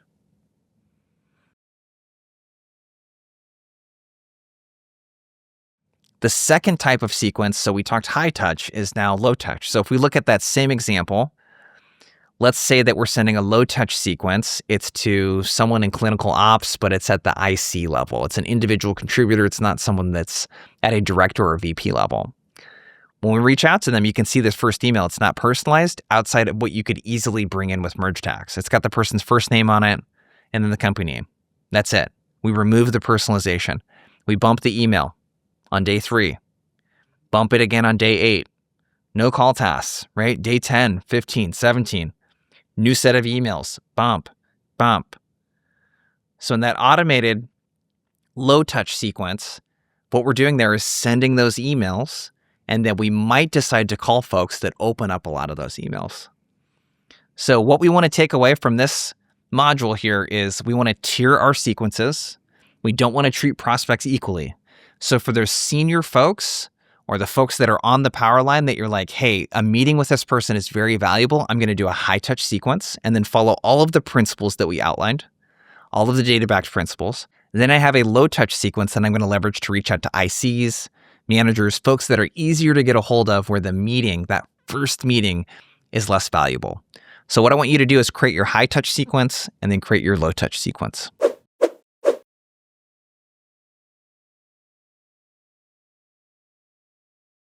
Cold calling doesn't work if you suck at it. Sorry, I have to be honest here. Like the data shows that cold calling is an effective tool for landing meetings, but if you are not skilled at cold calling, and there's a time where every sales professional has not been skilled at cold calling, the rejection in doing this, it's a terrible way to spend your time if you're not skilled at it. But let's look at what the data says. This is 300 million cold calls analyzed by Gong and 30 Minutes to President's Club. And what you're looking at here is the difference between how the average rep performs on the phones versus how the top 25% of reps perform. Connect rate, for example, 5.4% versus 13.3%. Top reps are able to get prospects to pick up the phone more. And we talked about voicemails being a tool to do that. The other thing that we've talked about as well, and we'll continue talking about, is like the workflow component and when you decide to call people. There's a bunch that goes into this. The second thing is the set rate. That's the thing that you arguably have the most control over. So when a prospect does say hello and you engage in conversation with them, the average rep books 4.6% of those live conversations into meetings versus 16.7%. So in other words, if we're looking at this so far, it takes 20 calls or so for the average rep to get a pickup, and then 20 live conversations to book a meeting. And then when you look at the show rate, the average rep gets just above half of the people they set to show up for a meeting. Think about all the freaking effort you have to put in to get someone to show up to a meeting if you are average. So the big part here is that, yeah, we can't control necessarily when and if people will pick up the phone, but we do control how good we are when they do decide to pick up, and then how much of those people that we can get to show up, okay? So the most common problem, this is the one that we're going to address in this module, is getting shut down in the first 30 to 60 seconds. Chorus data shows that the average cold call only lasts around 80 seconds. Spoiler alert, that's not long enough for you to book a meeting with that prospect, okay? Reps are showing up in a way that is not confident, and it's making the prospect not want to talk with them. The second thing is not feeling like the activity's worth it. You might be because, hey, I'm not skilled at this thing. Why would I even do this? People don't pick up the phone. They don't seem excited to talk to me when they do say hello. And you end up missing out on a bunch of opportunities that you could be working if you were great at this skill. So the solution here is we're going to sell ourselves, not our product. What do I mean by that? The way that we sell ourselves is not by talking about how great we are. The way that we sell ourselves to a sophisticated buyer is by showing them that we understand their world, that we talk to their peers, that we've worked with their peers, that we understand their problems. If we can show up in that way, people will engage with us on the phone. So the outcome of this module, what I want you to walk away with is a simple framework that you can use to build your own talk track to secure meetings. All right, let's do a high-level overview of the framework. There's 3 parts to the cold calling framework. There is an intro, a hook, and a close. So the intro, I want you for a second to think about what is it like to be on the receiving end of a cold call? I'm a firm believer, and feel free to let me know if you disagree, that no one picks up a cold call on purpose. They thought that you were someone else more important, by the way, someone in their family, their school, maybe a prospect, a customer, someone they've been waiting to hear back from on their team, whatever it might be. Okay, so they thought that you were someone else. What's really key in the intro, what we're going to talk about, is how to get an opt-in. They did not raise their hand saying, I want you to call me. So we're going to get an opt-in. We're going to ask if they are willing to participate. And then instead of doing a product pitch, we're going to do what we call a reverse pitch. We're going to share common problems that their peers have shared with us, and we're going to see if that resonates. So that's our intro. What we're going to do in the hook, after we do the reverse pitch and we find something that resonates with them, we need good questions. We call these money questions. We need good questions to ask them to engage the buyer around a common problem that they might have, because that's ultimately the reason they're going to want to take the meeting. The last part of the framework that we'll dig into is the close. So the close is really all about how do I summarize what I heard, secure time with them, and then how do I leverage what we call a triple confirmation to make sure that they show up. We want 80+% of the people that we set for a meeting to be showing up. Key point number 1. So let's dig into the first 60 seconds. These are where 90% of cold calls die. The goal here is to start the conversation. So there's a couple things I want to talk about before we even get into what to say. One is call reluctance. So I would be lying to you, and I've been doing this for nearly 2 decades. I would be lying to you if I said I didn't get nervous prior to calling an executive at a large company. Like, I get nervous. I don't think you are human if this type of activity doesn't make you a little bit nervous, okay? So we have to manage some of the things around call reluctance to help us show up better in that conversation. So there's a couple things. One, like physical thing that you can think about. So if we think about like things that are controlling like your body and like the cortisol that might be going through your body and just like your nervous system, box breathing. It's a super simple thing. Navy SEALs talk about this a lot. It's 4 seconds in, I hold for 4 seconds, 4 seconds out. One of the reps I used to work with, what he would do is when the phone was ringing, he'd hear it dialing, he would just make sure to take a deep breath. I don't know about you, I've started many cold calls short of breath. So we want to get some oxygen to our brain. I personally find that standing up and pacing around, my energy is much better when I'm making calls standing up versus sitting down and hunched over like this. I want to get the energy out of the body.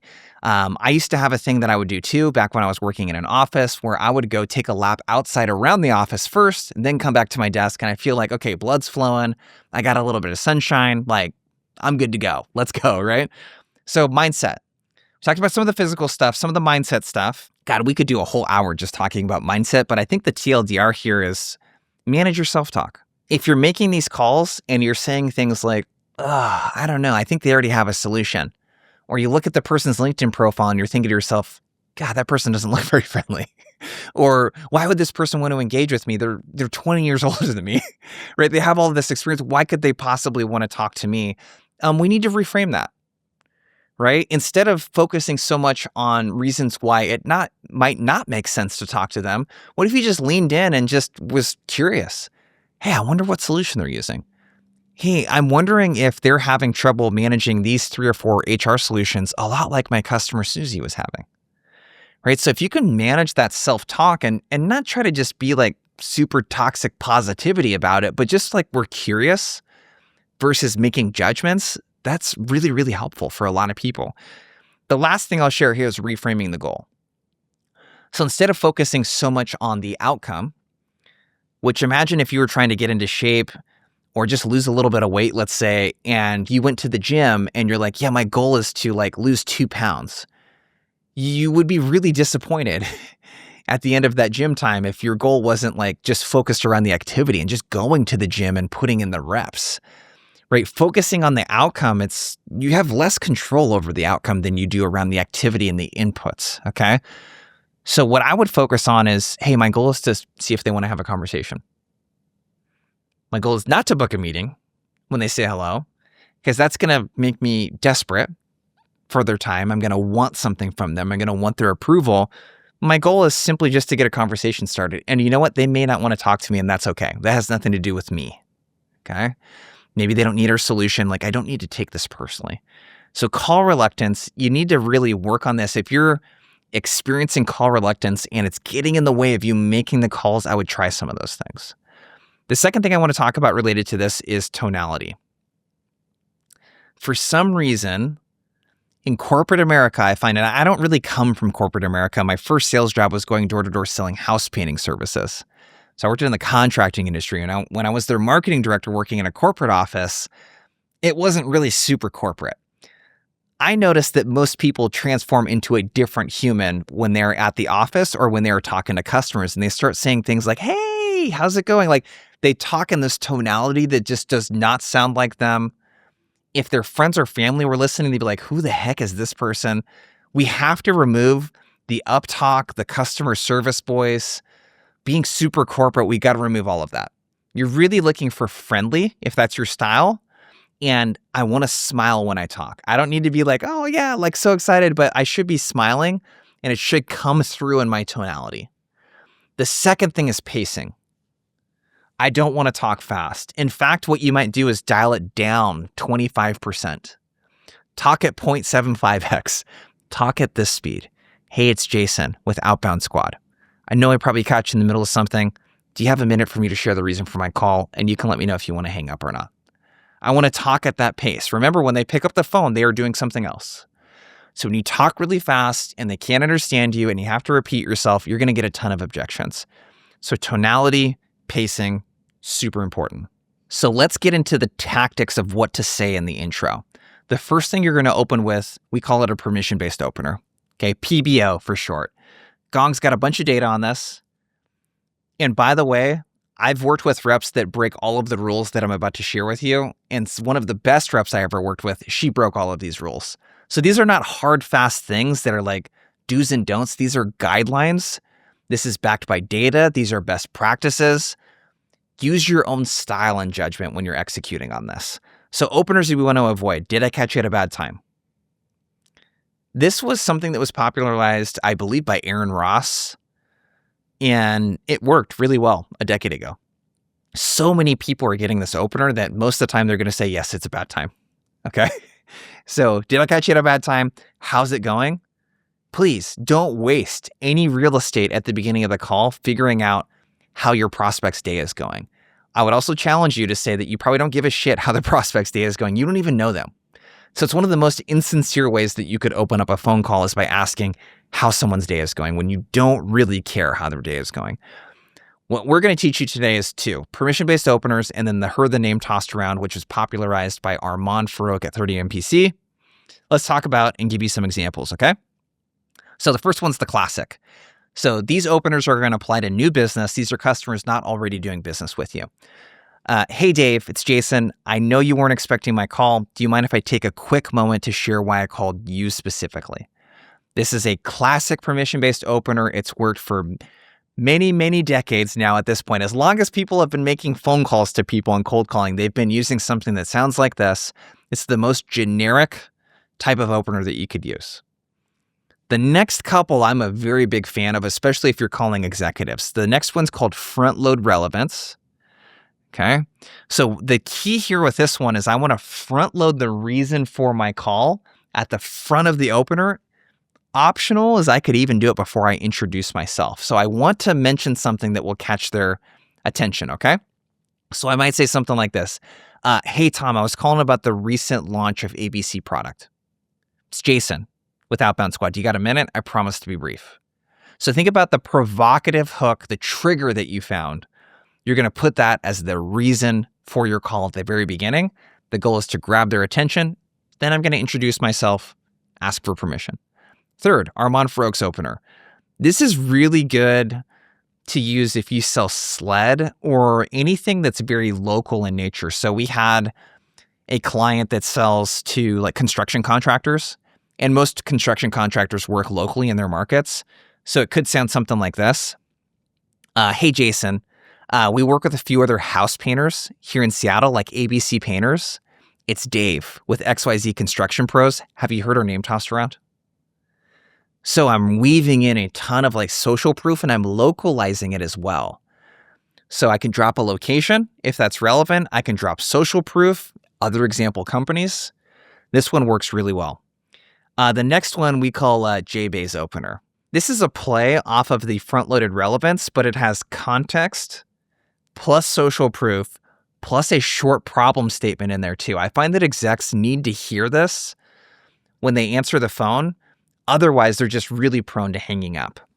So here's what that might sound like.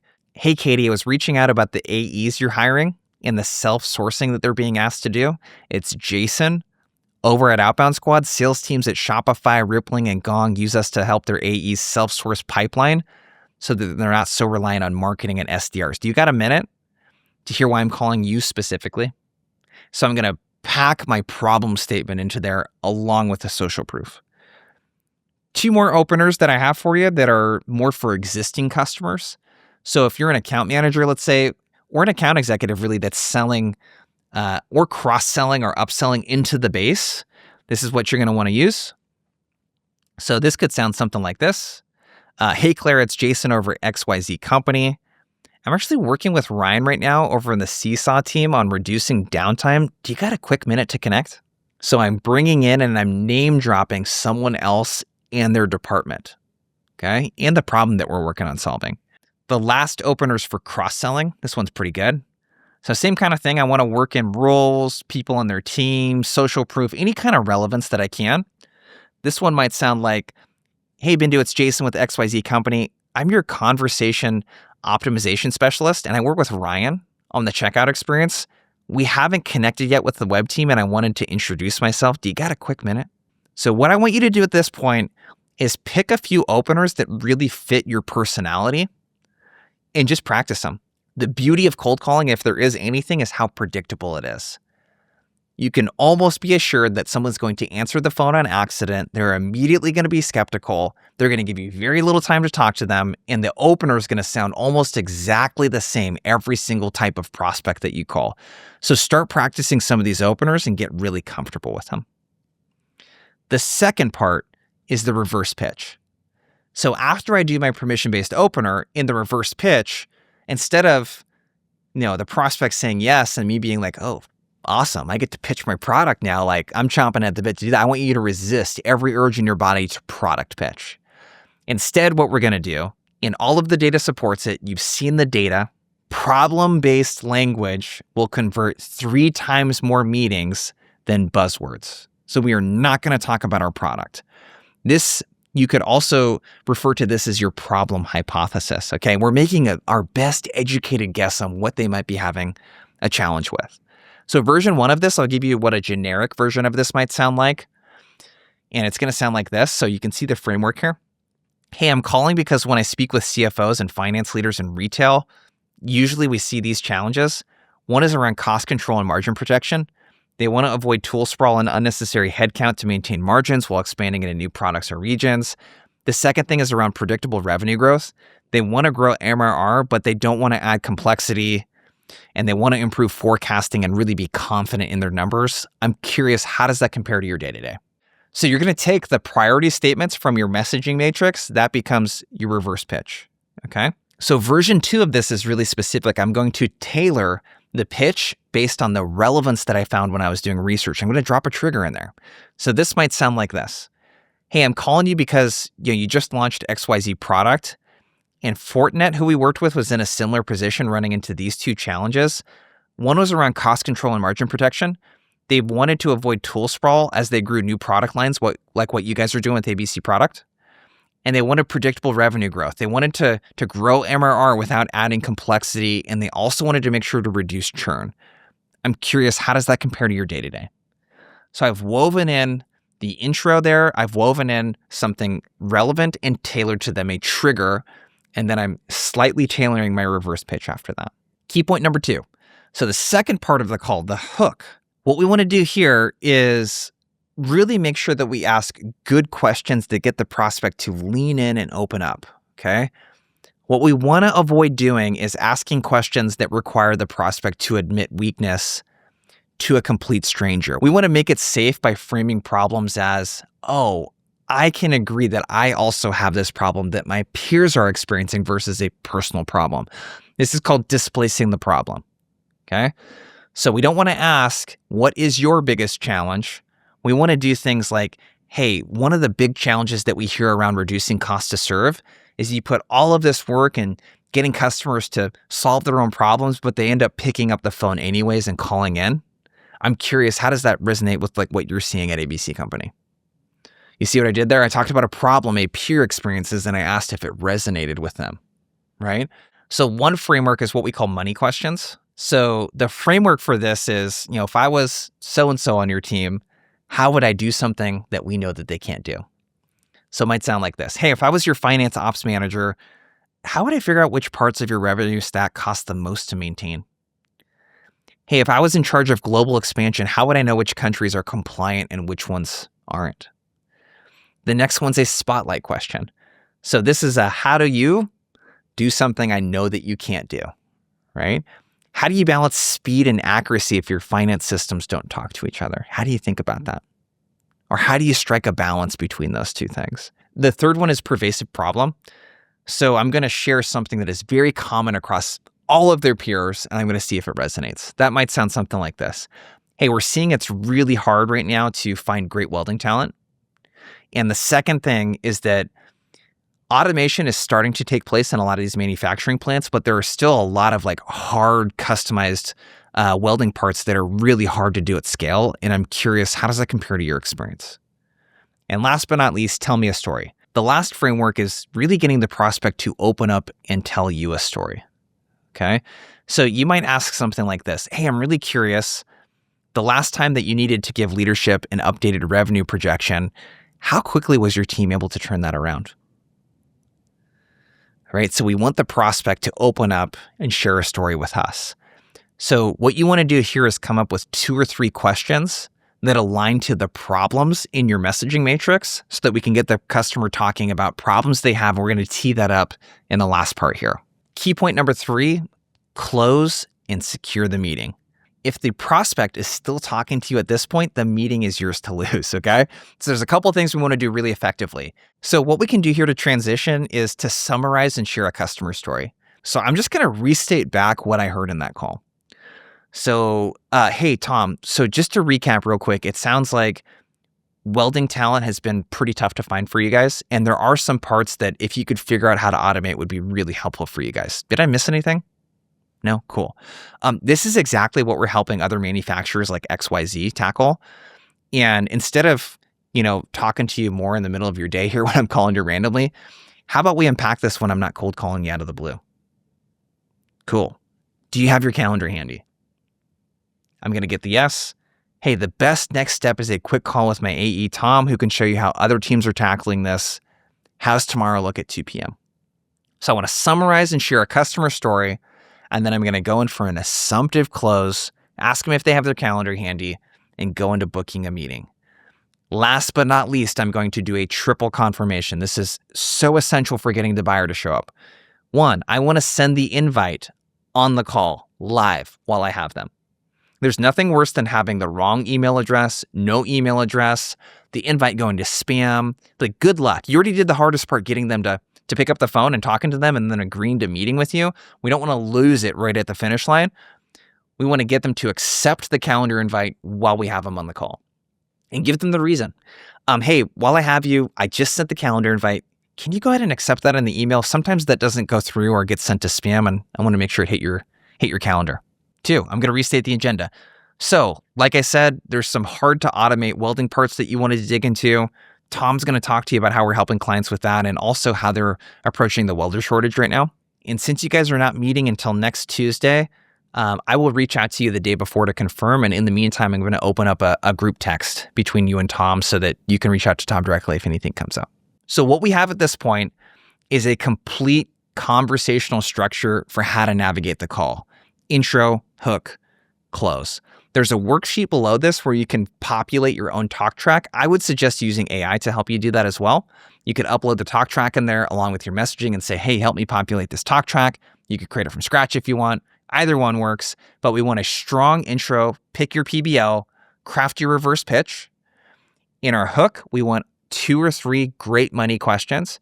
And then our close, we want to get really good at summarizing, scheduling time, and then doing the triple confirmation.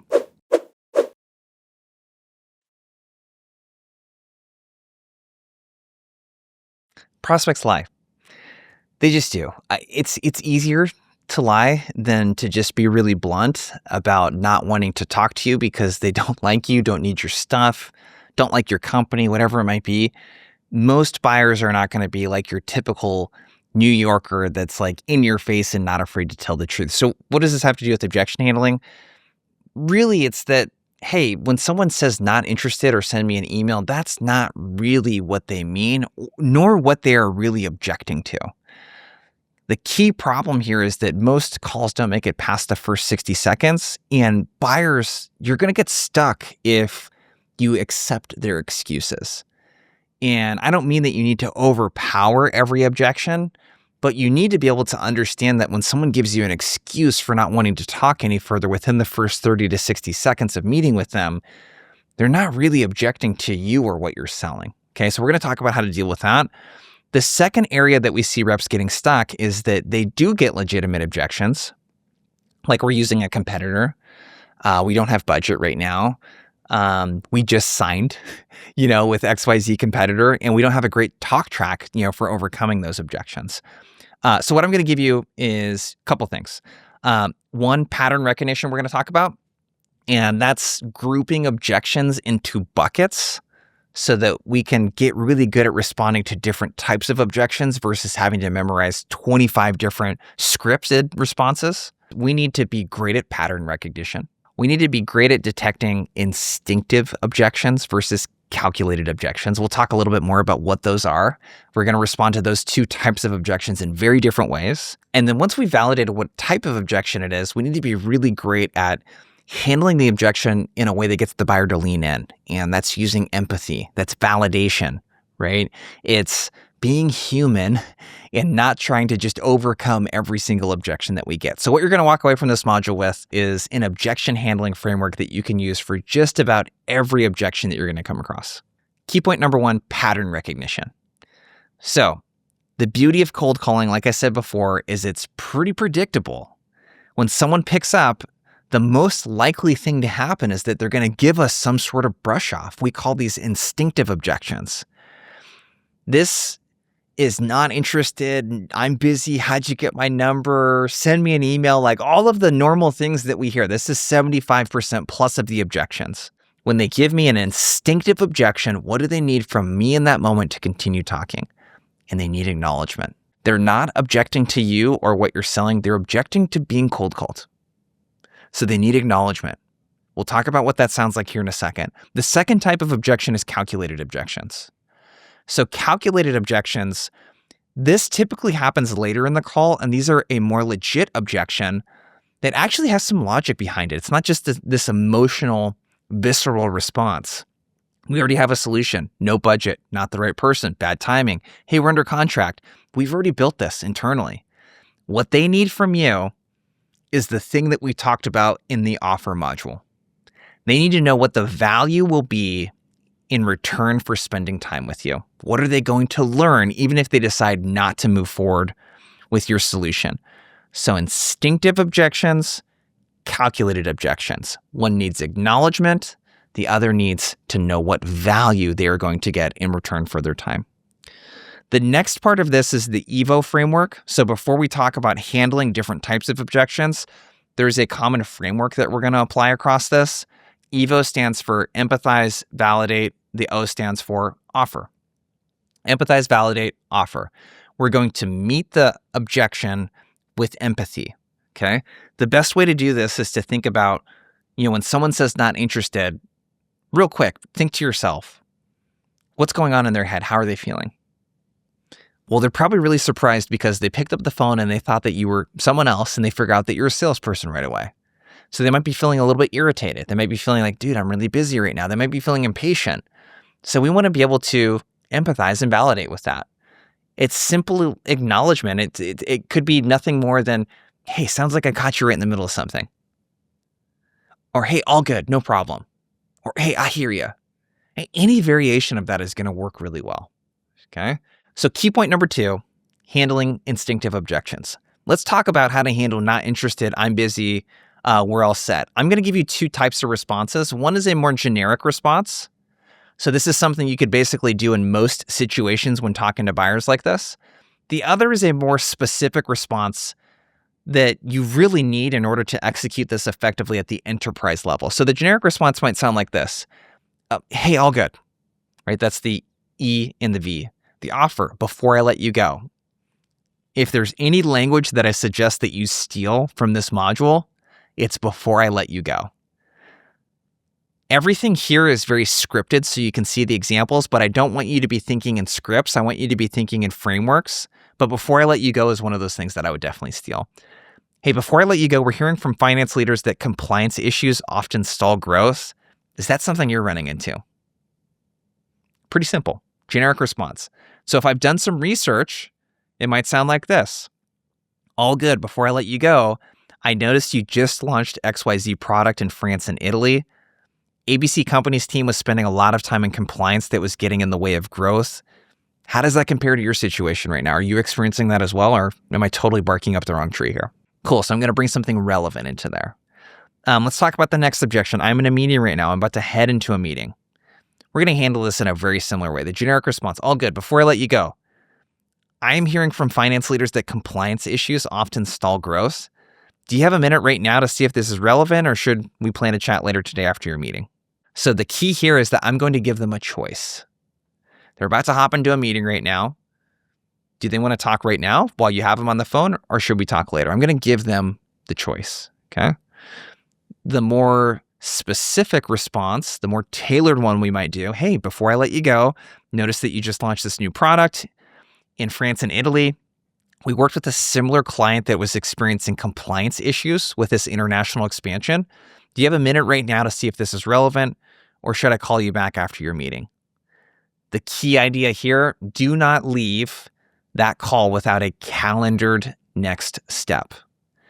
So if they say, yeah, let's talk later, say, okay, cool. Well, how about 4 p.m.? I'll send you a 5-minute calendar hold. Next objection. How'd you get my phone number? So let's think about how the person's feeling. This feels like a total invasion of privacy to most people, right? How'd you get my phone number? How did you get my cell phone, right? It feels like such an invasion of privacy. So I'm a very big fan of just being pretty upfront and honest with how you got it. So you could say, hey, fair question. I actually got it from ZoomInfo. I can send you an email with details on removing yourself from their database if you'd like. Or you could blame it on your marketing team. Hey, fair question. I actually got it from our marketing team. I can let you know how to remove your number from our list after this call if you'd like. But the reason I called you specifically is because many finance teams are running into international compliance issues that often stall growth. Do you mind if I take a minute to see if this would be helpful for you at ABC Company? The more tailored response, the more specific one, might sound like this. Hey, I got your info from Zoom Info. Totally happy to send you an email on how to remove your name from their database after the call if you'd like. But I just noticed that you launched this new product in France and Italy, and a lot of XYZ competitors, time was spent on compliance and it really stalled growth. You mind if I take a minute to see if this would be helpful for you at ABC Company? Can you send me an email? So there's a couple of different components to this one, okay? Part one is we want to get more info. Part two is we're going to ask for the meeting. And then part three, we need a way to throw out something if we get resistance, okay?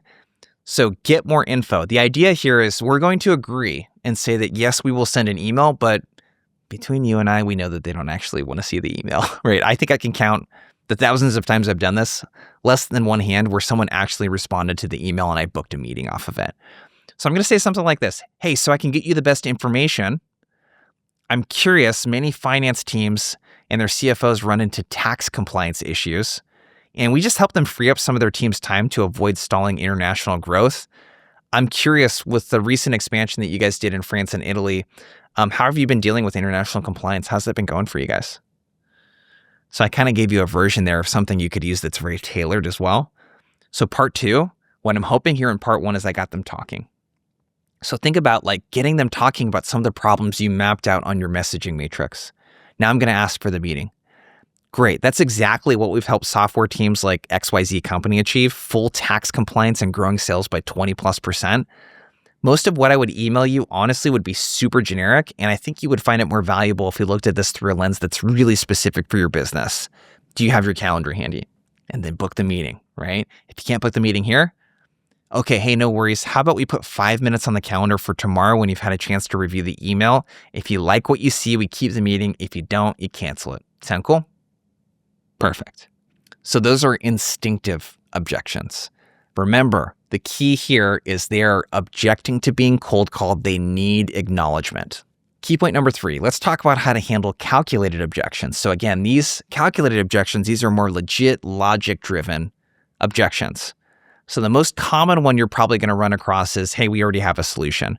We have a system for that. We have a provider. We use XYZ competitors. What you can prepare for this, what's really great to have is a list of 2 or 3 pros and cons for the competing solution or the other option. So what that might sound like is something like this. So if someone's like, yeah, we already have a solution. Hey, I'm super glad to hear that managing payment workflows is a focus for you. Do you mind sharing more about the solution that you're using? And they may or may not be able to share that. Like in cybersecurity, I know that folks really don't like to share that stuff. So you might say, hey, great to hear that, cybersecurity posture is really important for the team right now.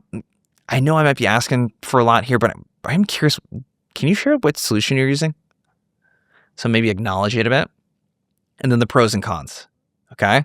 So I might say something like, hey, with the recent expansion into Italy, some of our clients find that ABC competitor is very simple to set up, pro, but doesn't scale well as they add new countries, con. It doesn't keep up with tax, fraud prevention, etc. How are you thinking about the scalability of your current setup? So essentially the framework here is like, hey, awesome, glad to hear this is a focus for you. Do you mind sharing a little bit more about the solution? Okay, what do I know about the solution? Hey, oftentimes what we hear is that our clients like XYZ really like this about the solution, but here's something that they don't quite like. So your money questions that you came up with might inform a lot of the cons, by the way. And then how are you thinking about that? So pros and cons can work really, really well for folks that already have another solution. Pros, cons, pricing. There's all kinds of different pricing objections that you're going to get. Everything from like, how much does this cost? How does your pricing model work, etc. When someone brings up pricing, here's an example of what we might do. Hey, fair question. Pricing really depends on your needs and what you're looking to accomplish. How about this? We're helping SaaS finance teams at companies like XYZ grow revenue by 20% while keeping margins healthy. What if we found a time to walk through your needs so I can get you accurate pricing? Do you have your calendar handy? All right. So basically what you're saying is like, I can't get you pricing, but I'm happy to talk with you and get you some custom pricing. If there are different pricing models. So for example, let's say you do usage-based pricing versus seat-based pricing. You might say, hey, totally fair question. We actually do pricing quite a bit different from what you've probably seen. We don't charge based on users, we charge based on usage. How about this? We're helping a ton of companies right now like XYZ making sure that they can manage healthy margins and only pay for what they use, I'd like to get you some custom pricing. Do you have your calendar handy? So that's our pricing objection. Bad timing. Not a priority right now. We're in a transition state. We got our hands full. The key with this objection and the next one is we are going to use the objection as the reason for the meeting. Okay? So you don't have time right now? Let's talk about how we can get some of that time back. That's how to handle this objection. Hey, totally understand. That's exactly why I reached out. A lot of the finance teams that we're working with right now run into international compliance issues, which I noticed that you guys just expanded into France and Italy, and it just eats up a ton of the team's bandwidth. How about this? What if I showed you some ways that we could help you and similar companies reduce the busy work and help you be more strategic with your time? Do you have your calendar handy? Boom, there we go. Budget. Again, we are going to use the objection as the reason for the meeting, okay? There's this line that I like to use. That's exactly why I called. I think this might be like an old school, like B2C, like telemarketer line or something, but it just rolls off the tongue so well. Hey, we don't have the budget. Budget's tight. That's exactly why I called. We're working with a lot of finance leaders right now around protecting margins and looking for every opportunity possible to consolidate their tools. How about this? Let's grab some time so I can show you how similar companies are reducing their tech and support costs. Do you have your calendar handy? So again, I'm using the objection as the reason for the meeting. We just went through all of your most common objections. I want you to leverage AI, or you can handwrite it yourself. Use the worksheet below to fill out common objection handlers so that you can get a head start on handling objections that are going to come up in your cold calls.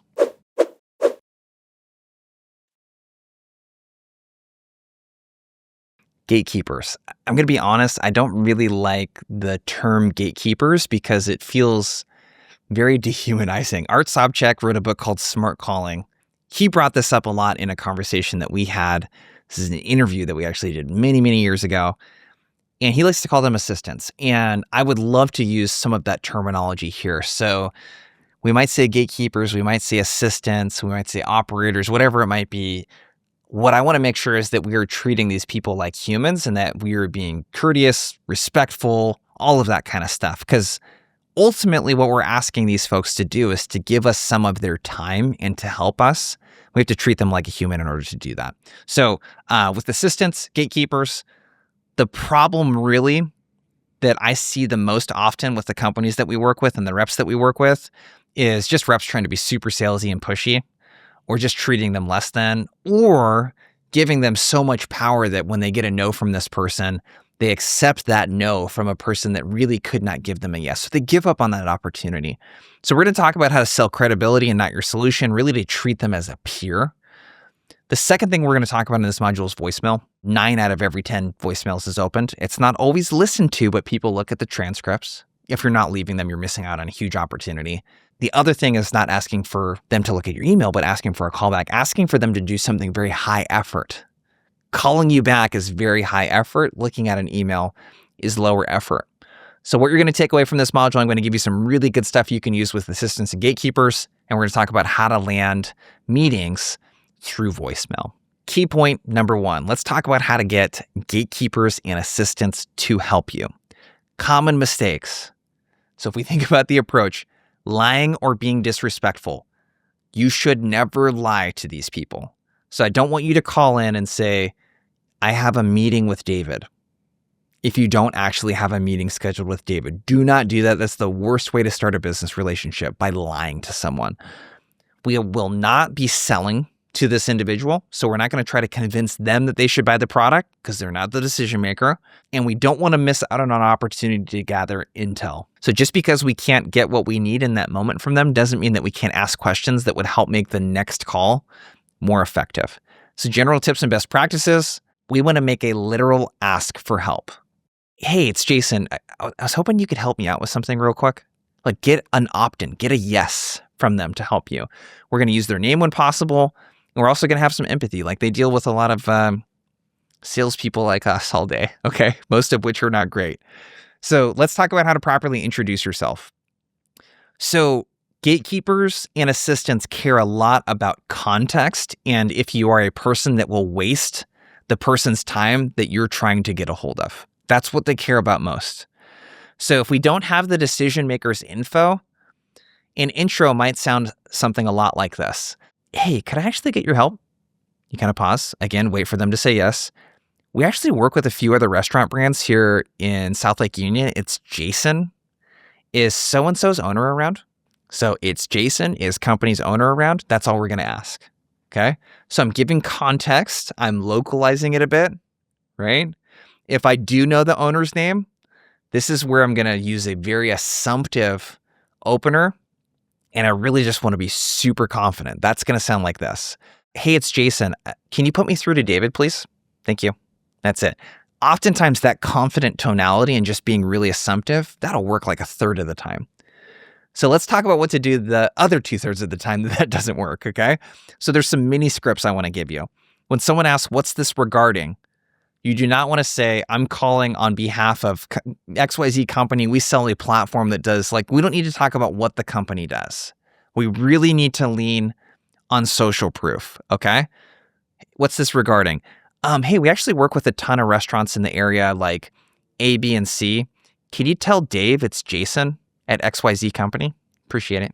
If you want to, you can throw in a little bit of a value prop or a problem statement. But again, we're not going to sell the solution. We might say, hey, we actually work with a few other restaurants here like X, Y, and Z. And we actually help put them in front of catering clients that spend on average $425 or more per order. Could you tell so-and-so it's Jason over at XYZ company? Thank you. So if they say, David's not in right now. Hey, all good. Appreciate it. Would it be too much to ask for your help real quick? Then I'm going to do my social proof statement. Hey, we actually work with a ton of restaurants here in South Lake Union, like X, Y, and Z. Do you know when Tom's back in the office so I could call back? Or, hey, what's the best way to get in touch with Tom? Or, hey, I have Tom at xyz.com as the email. Is that the correct email? Hey, I'm really curious. You probably have a pretty good idea of the tools that you're using for XYZ. Do you mind telling me a little bit more about that? Have you guys looked into that before? And then last but not least, is so-and-so expecting your call? So if someone says, hey, is Dave expecting your call? Hey, great question. Would it be too much to ask you for help real quick? Cool. I've actually sent a few emails to Dave. We work with a few other restaurants like XYZ in the South Lake Union area. Would you mind telling Dave it's Jason over at XYZ company? Appreciate it. Thank you. So we do not want to lie about that one and say that we do have a call or that this person is expecting a call, but we do want to let them know that we've been in communication with them. So that's gatekeepers. Key point number 2. Let's talk about how to use voicemails to prime the inbox. So I've showed you some of the data already. Let's talk about it again. Just studied 85 million cold emails. We did that together with Gong, 30 Minutes to President's Club. You are 3.24 times more likely to get a response when you reach out to a prospect if you were leaving voicemails. So in all the sequences that we studied, the ones that had no calls in them versus the ones that had calls plus a call plus a voicemail, it was 3 times more likely to get a response. So the purpose of voicemails is not to get a call back. They are a tool you can use to increase open and reply rates, okay?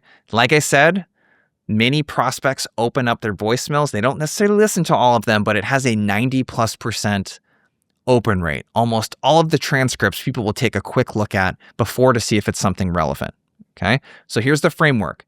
It's relevance plus problem plus social proof plus call to action. It sounds something like this, okay? And you can mix the problem and social proof together. So let's use the clinical ops example. So that might sound something like this. So it says, hey, you've reached Katie, leave a voicemail. Hey, I saw the focus on patient diversity, and I imagine patient recruiting has got to be a big focus right now. I had a few ideas from what ABC company is doing to recruit a more diverse patient group. I sent you an email with some of those ideas. The subject line is patient diversity. Again, the subject line is patient diversity. It's Jason. No need for a call back. Check out that email when you get a chance. So that is a more full voicemail there where you can see that I dropped in some relevance. I talked about a problem and social proof, and then I had a quick CTA. Low lift, frictionless CTA. The mini voicemail sounds like this. I'm just going to do relevance plus a call to action. I'm not going to have any social proof or problem statement. And it might sound like this. Hey, Katie, was calling about the FIPI study. I just sent you an email with a subject line FAPI study. It's Jason. That's it. I'm going to be super vague, but highly relevant. I'm not going to really talk much about myself or the problems we solve or anything like that. So try one of those two or both of those voicemail frameworks. Key point number 3, AI gatekeepers. Google Voice has had these for a really long time. iOS devices now have screening. So you've probably heard recently when you call an iPhone, it says, please state your name and the reason for your call. And then it lets you get out like 5 or 6 words. You got to be super quick. The key with that too is, on your phone, it's doing a live transcription. So the prospect, if they're looking at their phone, like they can see a live transcription. I've had buyers pick this up, mid leaving a voicemail, mid talking to the screener. They can see it, and if it's relevant, they'll pick it up. So big mistakes here. Don't say it's a cold call. I had a rep call me the other day that in the the message they left with the screener was, "It's David, cold call." I'm like, dude, I'm not going to pick that up, man. I'm sorry. Like, you could have laughed maybe when you said it to be a little bit funny or cheeky or something, but the way like that, I'm just not going to pick that up. Don't introduce yourself. Don't say, "Hey, it's Jason calling with Outbound Squad. We do X, boom, it's going to get cut off." Don't pitch your product. Long sentences will get cut off. So you want to do a couple of different things, okay? I really like name plus problem topic. So if I was calling about patient recruitment and that was a challenge, I would just say this: Jason, patient recruitment. If I wanted to be really specific and relevant, so I wanted to add relevance to that problem topic, I'd say Jason, FAPI, patient recruiting. So the FAPI, that was the specific study, right? Patient recruiting. Those voicemail tactics and the iOS gatekeeper tactics, these are literally things you can put into action like right after watching this module. So start using those in your sequences as well.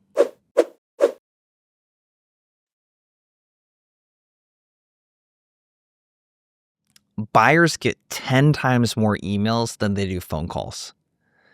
With the advent of sales engagement platforms, and most of them now, honestly, there are free tools that you can use for bulk email. It is infinitely easier to put a spam email into a buyer's inbox than it is to place a call.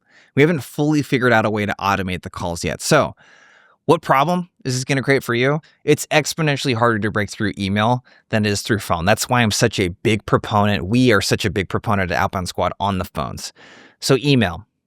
Biggest problems you're going to run into are stuff that are hard to read and very hard to respond to. So we're asking for way too much effort from the prospect in order to reply and comply with what we want. And then 2, just not being relevant, right? Being super generic. So the solution to this and what we're going to talk about today is how can we create emails that are easy to read, easy to take action on. They only take a few minutes. I'm going to walk you through a framework that we call the reply method. And in this module, my goal is to give you a simple, easy email framework that you can use to drive double-digit reply rates. Key point number 1, let's break down a cold email. So what you're looking at here, this is a real cold email. We redacted certain things from this email so you can see what client this was from. But you can look here on the left, the before email. I don't even want to read it out. It's so long. I'm reaching out because we've seen a pattern with fast-growing companies like yours that cross it. I mean, it's just like, it's so meaty. And it feels like so much work to consume and read this email. So when you take in consideration that the average college-educated American reads about 250 words per minute, if you send an email that's 150, 200 words, do you really think the buyer's spending 30, 45 seconds reading your email? They're just not. So what they end up doing is skimming it or just deleting it altogether. What you want your email to look like is what's more reflected there on the right. So you'll notice that the subject line says credit model. Instead of Stripe tax dashboard, it's credit module, because this is something that they've openly been talking about, which was reflected in the first line of the email. Notice the move to a transparent credit model with the recent global growth. It's something about that company for that individual, right? It's highly relevant. It's trigger. The next line, as you scale, billing, tax, and payments can add a lot of overhead and impact your team's ability to reconcile quickly at month end. Problem statement. Next line, XYZ company, also PLG-led, with a lean development team, used our help to automate payments and taxes and support 15% month-over-month growth. Social proof, right? Here's how we helped. Here's who we helped. Hopefully it's a recognizable peer. Open to learn. how they approached it. So I have a short, closed-ended call to action. We need our emails to look more like the one on the right here, right? That after email, okay? So key point number 2, let's do a deep dive into the reply method and the framework. So the framework looks like this. The subject line needs to be what we like to call a boring subject line. What I mean by that is it costs a lot more mentally. Your mental caloric expenditure is so much more to be creative than it is to just be boring and like on the dot, on the nose, super obvious. The reward for being creative isn't really high. It just isn't. Like, you want to err on the side of being really obvious. The subject line should look familiar. It should look like it's from someone that they know. It shouldn't look like this outlandish creative thing that grabs their attention, okay? In terms of the body of the email, it's hi, first name, first line's the reason. I got to show the prospect I did my homework. I need to make this all about them and what's going on in the world. Do not introduce yourself in the first line of the email. You don't need to. This is not a cold call, okay? You don't need to introduce yourself. It's in your signature, okay? So you don't need to introduce yourself, your company, what you do, none of that kind of stuff, okay? You need to hook them. It needs to have something about them. Second line, the problem. This is where I share the problem and answer the why change question. So your messaging matrix, those problems, that's where we can drop the problem statement into there. Value and social proof is next. We want to show the prospect that a peer of theirs has solved this problem, okay? We're not going to pitch our solution. We're going to get super specific with the outcome. And lastly, a CTA. We want to make a specific ask that's easy to respond to. So let's take a peek at some of the data. Again, this is from the 85 million cold emails that we recently studied with Gong and 30 MPC. First things first, it's got to be easy to read. All of the data supports emails that are in between 50 and 100-ish words. The reply rates are going to be the highest, under 100 words. It's got to be skimmable. I'm going to really push you to do 70, 80. There are very rare instances in which it's okay to do longer than this if the email is really good and highly relevant. Second thing is 3 to 4 sentences. We need clear paragraph breaks. You'll notice in the email example that I showed you earlier, it's like 1 sentence per paragraph. And the reason for that is like when people are reading emails and it's on mobile, for example, it's like super chunky. Right? If we have multiple sentences per paragraph, it just shows up as a huge chunky paragraph. If we're reading emails on desktop, that text stretches across the entire screen. So it's got to be mobile optimized. The first line of the email, the reason, we've talked about this a little bit, okay? Personalization matters. You are 5 times more likely to get a reply to your email if it is personalized and that first sentence has something about them in it. We actually went a layer deeper and dug into the different types of personalization. And what we found from the study with Gong is that activity-based personalization works the best. This doesn't really apply to outbound necessarily. This is more like inbound leads. Let's say someone's downloaded an ebook, signed up for a webinar. They're already kind of in our marketing ecosystem. Mentioning that is going to be really helpful, obviously, in the email. But if we don't have that, mentioning something about their company is going to perform 50% better than something about them as an individual or their industry. Senior prospects are more connected to business outcomes, and we want to talk about stuff that's going on at their company, okay? Our second and third lines, problem and social proof. What you can see here is that pitch words really kill your reply rates. We want to avoid buzzwords, AI, platform, ROI, all of that stuff can reduce our reply rates by up to 57%. Instead, we want to talk about priority-based language and leverage social proof. This is why social proof is so insanely important in emails. It'll increase your email reply rate by 41% if used properly. Last but not least, we talked about offers. You're 28% more likely to get a reply to your email with a compelling offer. So we analyze the different types of ways that people end their emails. You can ask for a meeting. This is common taught practice that really gets overused. And it's not that it's bad to ask specifically for their time, but if we just hammer them with 6 emails in a row, asking for time, saying things like, can I get 15 minutes of your time? Are you free to meet tomorrow? Does 2 p.m. work for you this Friday? I'm going to reduce my reply rates by 44%. I can ask for a problem. These are typically open-ended questions. How are you handling XYZ problem at your company? That is a lot of effort to respond to that. It's an open-ended question via email. You do not want to use open-ended questions in emails. If you ask for interest, this is something that was super popular to do 2 or 3 years ago when Gong last did this study, and they found that, hey, if I ask for interest, open to learning more, does it make sense to connect, interested in chatting further? This yes or no, am I interested, was like a micro commitment to a larger commitment of booking time with you. Now, what rules all when it comes to CTAs is offers. Interested in seeing how you stack up. Interested in benchmarking ABC company against XYZ company. Can I make a quick intro to so-and-so expert? So if I have these, I'm going to give you an example, by the way, of what an offer looks like in an email. But if I have these offers, it's going to be really compelling to the prospect, and it's going to really help increase the reply rate. So here's what an offer looks like in an example cold email. So I've been using the welding example quite a bit, right? So subject line, welders. By the way, one word subject line, when my client was using this at that time, 92% open rate. One word, welders. It's the thing that was on the top of mind of every single person they were reaching out to. Hey, Luke, saw you're hiring MIG welders and looks like there's a lot of manual rework and touch-up in your welds. Recruiting and retaining top talent is likely a top priority, but the lack of skilled welders in the marketplace right now can cause big production bottlenecks. Our welding solutions engineer, Paul, is working with hitch manufacturers like Kurt to help overcome the welder shortage and produce consistent high-quality welds. Interested in a quick intro. Corey. P.S. If nothing else, you'll see how your peers are automating the most difficult welds and dealing with the labor shortage. And by the way, as I'm reading that email, I'm like, oh, I think there's a few opportunities to actually punch this email up a little bit. But emails like this, we're getting great responses with them. So that's what an offer looks like stacked into the email. Key point number 3, let's talk about how to leverage AI to help. Cool part is you don't really actually need to do much here outside of editing the email. So I cannot stress that enough. This is going to give you an email that you need to edit.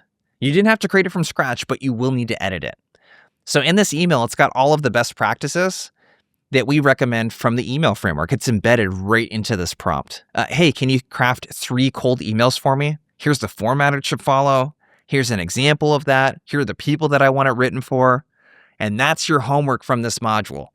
We've talked about the reply method, the structure for emails. The cool part is that you can use AI again to do a lot of the dirty work for you here. So start using that prompting with some of the accounts that you've been researching, creating talk tracks for, etc. And let's produce the emails in the sequence that you're going to use to reach out to those prospects.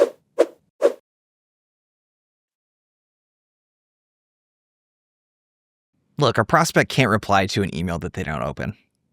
And statistically, it's going to take 3 or 4 emails to get them to look at one of those emails if your open rate's somewhere between 25 and 33%, which is average. It's not great. But most of you are going to need to send 3 or 4 emails to get an open. So we have to follow up. First thing we're going to talk about is subject lines. How can we grab their attention and pique their interest enough to open the email? Because most subject lines look like the ones that you see here on the screen. This is my email inbox. I've highlighted in green some of the ones that stood out to me, but look at the ones in red. Jason, your input, affordable SOC 2 audit services start at 5. I mean, this is the garbage that is in your buyer's inbox, probably times 10, because they're in the C-suite or at a senior VP level at some big Fortune 500 company, and they're literally getting hundreds of emails like this every single week. The next thing we're going to talk about is follow-ups. Like I said, we have to optimize the follow-ups because prospects are not going to reply to every single email that we send them. So we need to be really tactful around how we follow up and how often we follow up. What you're going to get from this module is 7 subject line formulas. So some different frameworks and things that you can use. And I'm going to give you 5 bump email frameworks that you can use throughout your sequence. Key point number 1, subject lines. Let's look at what the data shows. 1, shorter the subject line, the higher the open rate. Our study shows that anything above 5 words better be really freaking good. Otherwise, it's going to be too long for the prospect to open it. We really want to emulate what our friend Will Allred at Lavender calls internal camouflage. How do we emulate the look and structure of emails that we send to people that we know? Because we wouldn't send a 10-word long subject line to someone that we don't know. We wouldn't capitalize every first letter if we didn't know the person, etc. So stop selling in the subject line. Okay, we want to reference their priorities. And the next set of data shows that if we use AI, numbers, buzzwords, social proof, question marks, and subject lines, these are all things that people don't normally put in their subject lines that will decrease the open rate by as much as 17%. Using priority-based language or empty subject lines are going to have the highest open rates. And by the way, I don't recommend that you send a bunch of emails with empty subject lines because you're spoofing and fooling the prospects. So there is some noise in the data there. Priority-based language is going to work the best. So let's look at the different subject line formulas. The first one is what we call pervasive problems. This is where we focus on macro problems most everyone is experiencing. Okay? This is where the example I gave earlier with the welders, we used one word, welders. If it was head of clinical operations, we say participant dropouts. So think about the macro problem that everyone in that industry, in that persona is having, and we can use that same subject line if we wanted to, okay? Number 2 is industry trends. Focus on an industry trend or challenge that every prospect is thinking about. So this could be something that's across the industry, right? So remote engagement might be something if we're that clinical ops person. This is like no different than cost of acquisition, right? Every marketer is complaining about high cost of acquisition. Like that could be part of the subject line, right? Number 3 is company and org-wide initiatives. So if you identified a project or initiative for publicly traded companies, by the way, this is really great. If you pulled out a project name, putting that project name in the subject line can be very powerful. So we could use FAPI trial recruitment as an example. Exec leadership quotes. So if we pulled something from a webinar, a podcast, maybe it was a quarterly earnings call that someone said something on, we could use the person's first name and then comments on subject. So Rick's comments on site interest. Number 5 is people on their team and shared connections. So if Carol is on the team and she's managing the studies, I could reach out to Carol's head of clinical ops and say Carol's upcoming study. Right? I could reference people that we've had conversations with. That's very, very effective as well. You could use short pattern interrupts. So these are subject lines that really look like more of an off-the-cuff email. Maybe delays. We use that as one word. Like in clinical ops, that's the number one thing that they want to avoid is project and site delays. So we just use the word delays. So think of the one word that could capture the problem. We're going to use all lowercase there. And then the competitor share. So if we're working with a competitor, we could drop their name into the subject line. All of that stuff can work really well. So those are our subject line formulas. Again, we can use the prompt that we gave you to help us generate some of those ideas, and let's use some of those frameworks. Key point number 2, bump emails. Okay, here's the data on bump emails. They will increase your reply rate if used effectively by as much as 89%.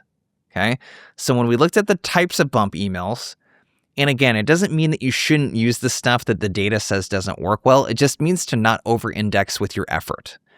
So if it has case study language, which I find that sharing case studies are effective, but if it's a really long case study and we link to like a 5-page PDF or something, that's not going to be very compelling for the reader. If we can summarize it in 2 or 3 sentences, that could be powerful.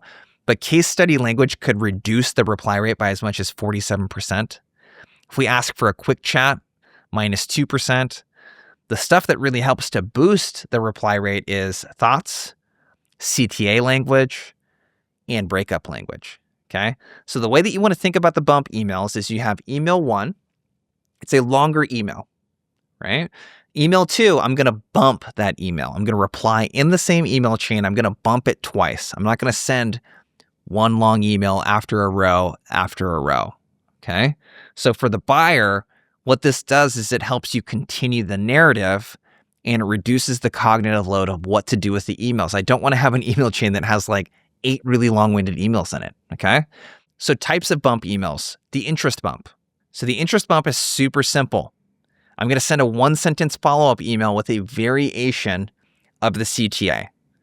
I'm going to simply ask for interest. Does this align with your 2026 priorities? Any chance this is top of mind for you? Can I get a shot to share how this could help? Interested in chatting further? Worth a quick chat? So if I wanted to customize that a bit, that could sound like worth a quick chat to see how this could reduce the need for welders. Does this align with ABC Manufacturing's 2026 priorities? So the interest bump, I'm just simply going to ask for interest. And that's the only thing that's going to be in that email is that 1 sentence. The offer bump, I'm going to repitch the offer, okay? Hey, can I connect you with Tom to share how similar hitch manufacturers are dealing with the welder shortage?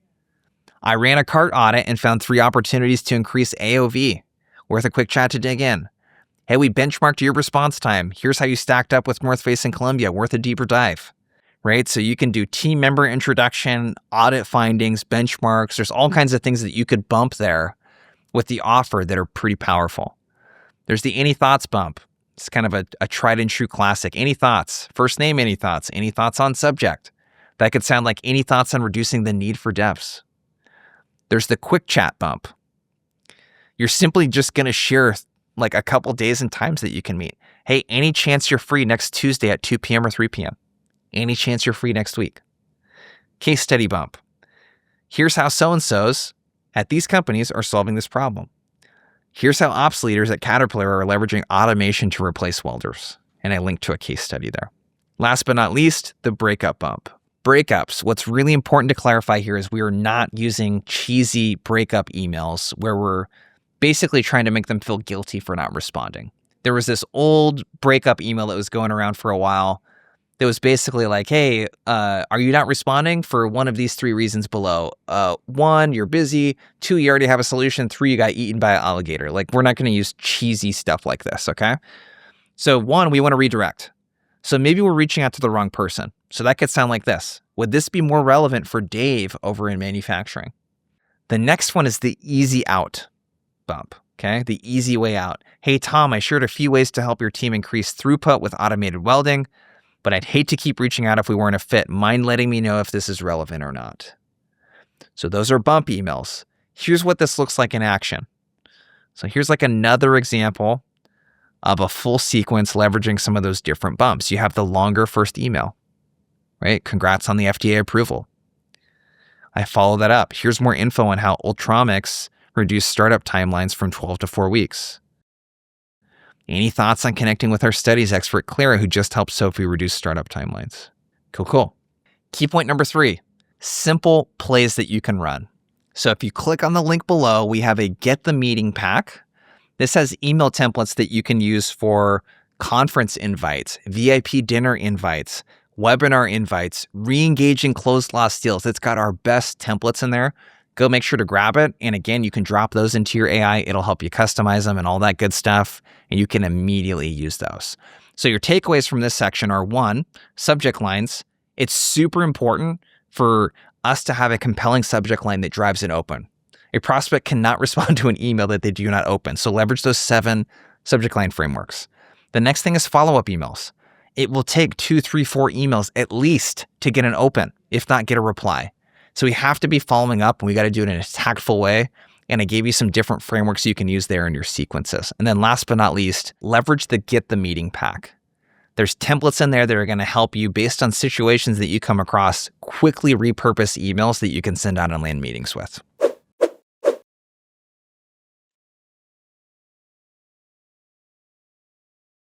So you have all these tools, tactics, frameworks. We've talked about how to use AI, but none of this matters if you don't take action on it.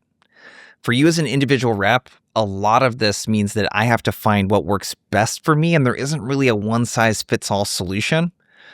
So what we're going to talk about in this module, it's going to be quite a bit different from previous modules in that it's going to be less like hands-on outbound tactics, and it's going to be more about how do I fit this into my week?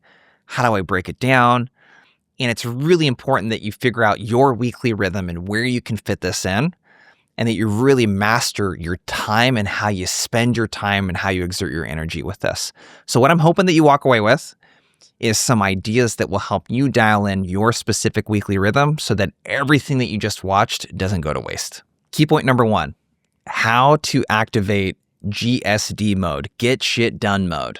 The number one problem that gets in the way, especially in remote working environments, it's this thing right here. It's your phone. It's your computer. It's the social media stuff. It's all of the things that ping you throughout the day that take your attention away from the task. All of the data, I could point to so many studies, show that 1, it's basically impossible for you to multitask. 2, you're dumber when you multitask. And 3, when you get distracted, it takes a long time to get back into focus. So the first thing I want to do is give you permission to give yourself the opportunity to work in 30 to 60 minute undistracted time blocks. 30 minutes at least. I want to challenge you on how responsive you actually think that you need to be. I'm going to do that in two ways. One, I think everyone here, if you're a sales leader, would say this to a rep. If you Slack them and they didn't get back to you within 30, 45 minutes because they were making cold calls, I don't think that you would have an issue with that, okay? So you do not need to respond to anyone in your company the moment they message you. They can live with you waiting for 30 minutes to message them back, okay? There's nothing so important that would require you to drop every single thing that you're doing that's a Slack message that came through, or an email for that matter. You will get a phone call if it's that important. The second thing is that you actually don't need to be as responsive as you think to buyers either. There are very rare exceptions. If you're an enterprise or strat rep and you're working a $1.2 million deal and there are things that you need back and forth to get it to close, yeah, sure, drop what you're doing right now to close that deal. Most of you watching this are not working $1 million deals. Most of you watching this, and this includes me too, you're selling deals where a buyer could wait an hour to get an email response or text back from you. It's going to make no difference. And the data from Gong here, as you can see on the screen, response time, really, it's important to respond within 24 hours. Anything beyond that is going to affect your win rate, but anything faster than that doesn't really make a huge difference either. And the sweet spot's really 5 to 10 hours. I don't think any buyer is expecting you to respond and pick up the phone every single time that they reach out to you, okay? So here's some things that you can try if this is a challenge. Locking in through a timer. So Pomodoro method can be really, really effective. This is, there's apps. My wife is a really big fan of physical timers too. We just bought one and where you can just put 25 minutes on it, but you work 25 or 50 minutes undistracted. So you do 25 minutes on, 5 minutes off, or 50 minutes on, 10 minutes off, okay? Turn off your notifications. You should not be having anything on your computer or your phone that when you're trying to write emails or do your prospecting blocks that is pinging you. Every ping is another decision that you have to make. I've literally watched people sitting at their computer working on something, they get pinged and they pick it up and they do it and they forget what they're doing. I mean, you just can't be productive doing that, okay? Create a filter that only lets in essential emails. You can do this on Slack too. I don't know if you can do it on Teams or not, but you can create filters where only certain people can have messages that create a notification. Mute your Slack and Teams we've talked about. Put your phone out of reach unless you're dialing. Key point number 2, time audit. One of the things that I am just religious about is time management, and time blocking is one of those very, very basic things you might have been taught, right? Block off time for this stuff. I think the most important reason why you should time block is so you actually have a record of how you spent your time. So at the end of each week, what I can do literally hour by hour, at least during the working hours, I can look at and see, and really it's actually in 30-minute chunks, what did I spend time on?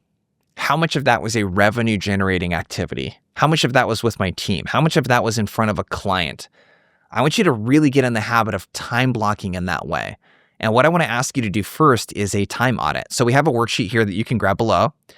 I want you to think about how many hours per week are you making outbound calls, sequencing or emailing, finding accounts and contacts, doing admin work, doing internal meetings, doing sales calls or sales activities, and then doing self-development. So go ahead and take the time to do that real quick. How many hours per week are you spending on each of these individual activities? Now, as you were doing this, if you can't do a time audit, that is the issue. Okay, so if you don't know enough about how you spent your week that you cannot audit your week, that is the issue. If you only took one thing away from this module, time block. The most important appointments are the ones that you make with yourself. It's not with other people. Okay, that's not the sole purpose of a calendar is not to manage your appointments. It's to manage the way you spend your time. You can't optimize something that you're not tracking. Okay, so I want you to reflect on your analysis though, if you were able to do it. Where do I get the highest ROI in my time? What about my weekly structure is or is not working for me? What key activities do I procrastinate the most? What activities energize me the most? That's a really important one. And what drains me the most? Okay, what I want you to get from that exercise is there something that you could do to restructure your week to where you can prioritize the stuff that energizes you? Maybe you do your call blocks during times that you have higher energy versus lower energy, and really step inside of a time machine and think about like the stuff that you could procrastinate this week. Like, how could I go ahead in time and think about what are all the things that could come up that would keep me from doing the thing that I know I need to do, and how can I reverse engineer that? So that's your time audit. Now let's talk next about how to optimize your week. Part 3, optimizing your week. Task batching. This is probably one of the single most important time management lessons I've ever learned, is this idea of task batching. We're going to break apart the components of a task. So I'll give you a really silly example, okay? So let's say you eat 3 meals a day, 7 days per week. That's 21 meals. What you probably don't do is approach eating like this. You probably don't say, oh, it's time to eat breakfast on Monday. Let me go to the grocery store. And you get back from the grocery store, let me cook breakfast. And then when lunch comes up, you probably don't say, let me go to the grocery store. Let me make lunch. Let me eat it. Let me do the same for dinner. You don't approach your meals in that way, right?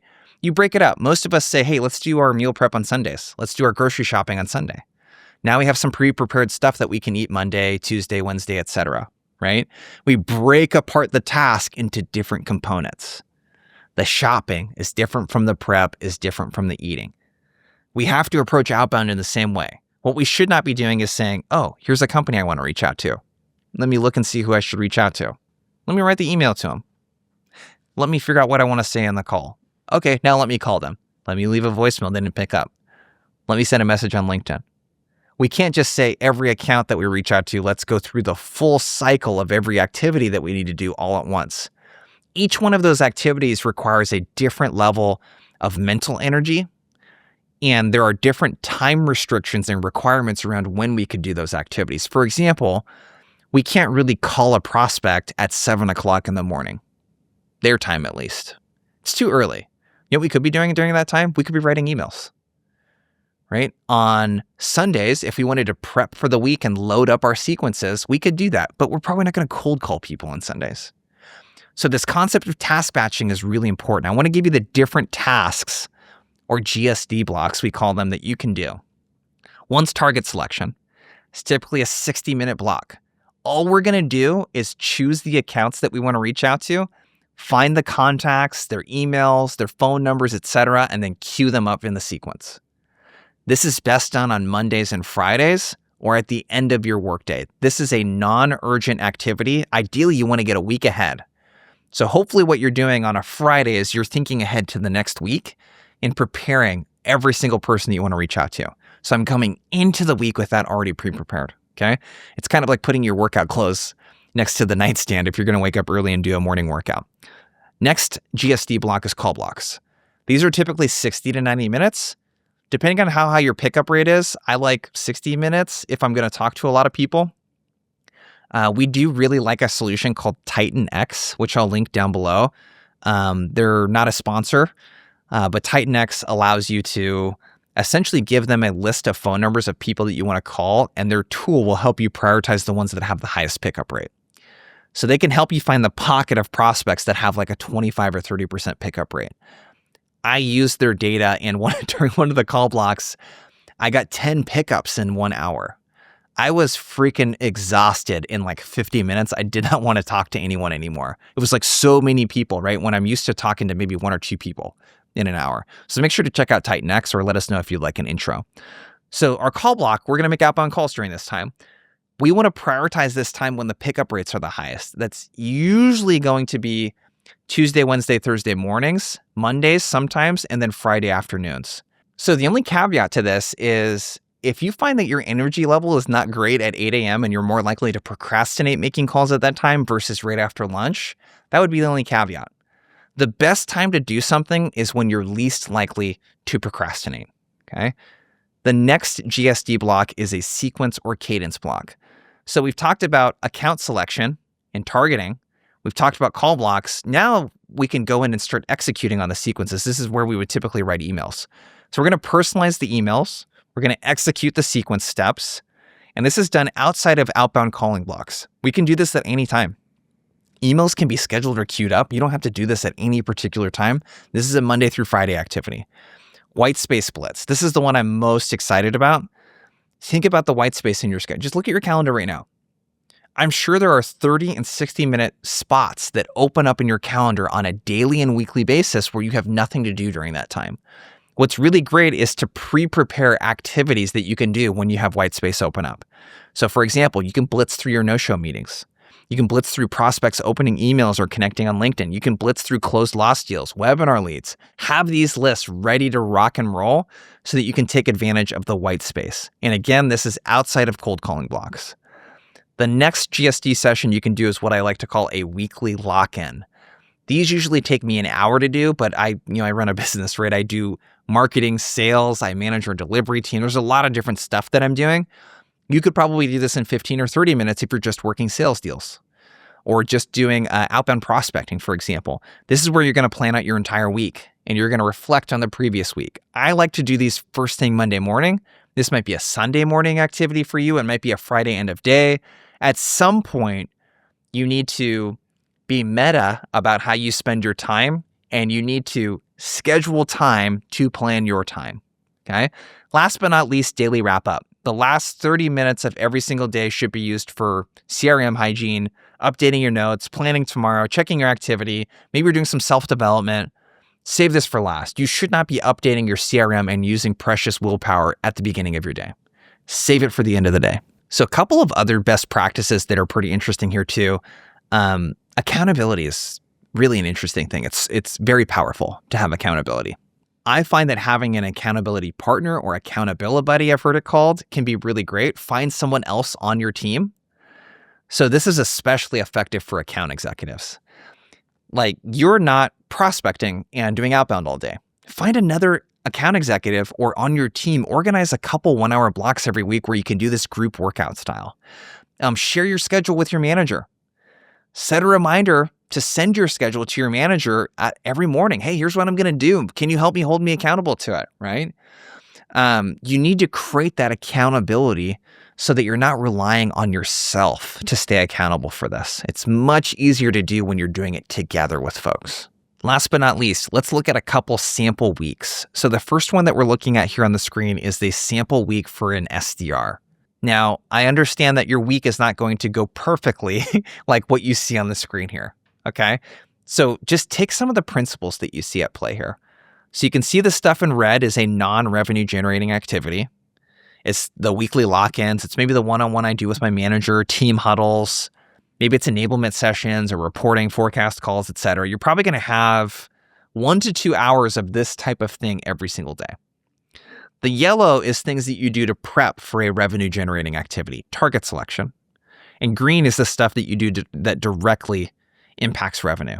So you can see how this rep put target selection on Mondays and Fridays. They prioritize their morning call blocks. They even put the number of activities that they want to make into those call blocks. They have a white space splits on Tuesday, right? They filled up as much as they can on their calendar in advance. So as an SDR, you may or may not be taking some of these meetings yourself, and you may need some white space on your calendar for someone to plug something in or for a calendar link to book something. So you could set some of these calendar invites that you have with yourself, some of those meetings, you could set it as free on your calendar so that things can be booked over it. But this is an example of what a world-class schedule looks like for an SDR. Now let's look at a sample weekly schedule for an account executive. So you can see with an account executive, you're going to be running a lot more meetings. So again, in red, these are non-revenue generating activities. These are meetings, enablement sessions, etc. The yellow is things that support that. So call prep is going to be really big for an account executive. You got to prep for those sales calls, and there might be more prep that's needed. And in green, what you see is, hey, the call block is the most important thing I can do. Let me rip that out first thing in the morning. And what we've seen the best reps do, and this is what I try to do myself, is I try to push all of my meetings, especially my sales calls, to later in the afternoon. We've also seen that the cancellation rate is much lower later in the afternoon as well. People don't typically have as many meetings as they would in the morning, for example. So I'm pushing my sales calls to the afternoon. I'm saving all my debrief, admin, CRM hygiene for later in the day, very end of the day. And you can see that's where I'm squeezing in my sales calls. So again, this is an example of what a perfect schedule looks like.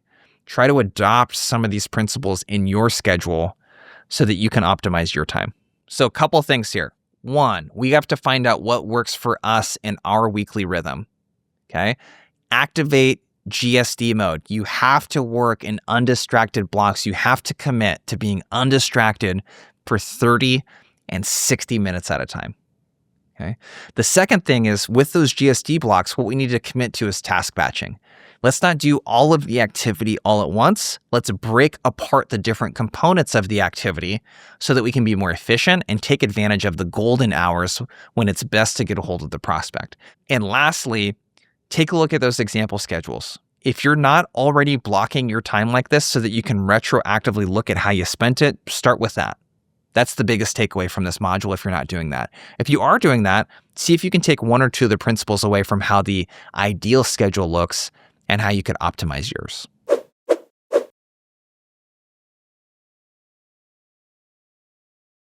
All right, congrats. You have everything that you need to fill your pipeline with qualified opportunities, just like the clients that we've worked with at Gong, Zoom, Shopify, Rippling, all things that they've used to increase their pipeline by more than 20%. So we worked through a couple of things. One, the foundation. We talked about the outbound equation, the different parts of the methodology that you need in order to be successful and make outbound repeatable. We talked about prioritization and really why outbound is about saying no and using that martini-shaped pipeline where we're going to shrink the top of funnel and go deep on fewer opportunities. We also talked about messaging, this idea of, hey, we need to move from product voice to customer voice. We need to not push our stuff onto the buyer. We need to create a pull effect by aligning to something that they already care about. The second section we talked about was reason to meet. That's where we went into the offer. We need a great, compelling reason. We talked about good, better, and best offers, and the blind date especially. We need a great reason for them to join the meeting with us, even if they decide not to buy our solution. We talked about triggers. These are things that once we've talked about industry level stuff, persona level stuff, these are ways that we can make it specific to their company and specific to them as an individual. Then we talked about leveraging AI. Because ain't nobody got time to spend hours researching an account, right? How do we leverage AI to find and surface some of these triggers? And then to help us with a lot of the world-class execution, which was the third section, right? That was all about omnichannel outreach and the sequencing, phones, gatekeepers, voicemails, emails, the weekly rhythm, all of the soft skills that you need to be successful. All right, so at this point, you're probably in one of two situations. One, you're like good to go and rocking after this. You got the content that you needed, you're rocking and rolling with it, and I'm really glad that you got a ton of value after the masterclass. The second position you might be in is you might be thinking, hey, this is a lot of great stuff. It would really help if we could customize and tailor this for our organization. So if you're a sales leader or sales enablement leader, or if you're a rep, and you have a sales leadership team that wants to really make an outbound pivot, you're being asked to do more outbound, maybe you guys are moving up market into more enterprise, or maybe you want to prospect more into the customer base, that's definitely stuff that we've helped companies like yours with. So what we're offering right now is a free outbound audit. So if you have 20 or more reps, you can click the link below and sign up for an audit. We'll actually go through and look at how you're doing outbound right now. We'll benchmark it for you against, Shopify, Zoom, Rippling, Gong, etc. And we'll give you some really key insights that you can put into action immediately to produce more pipeline. So if that's a fit for you, go ahead and click the link below. We'd love to talk to you.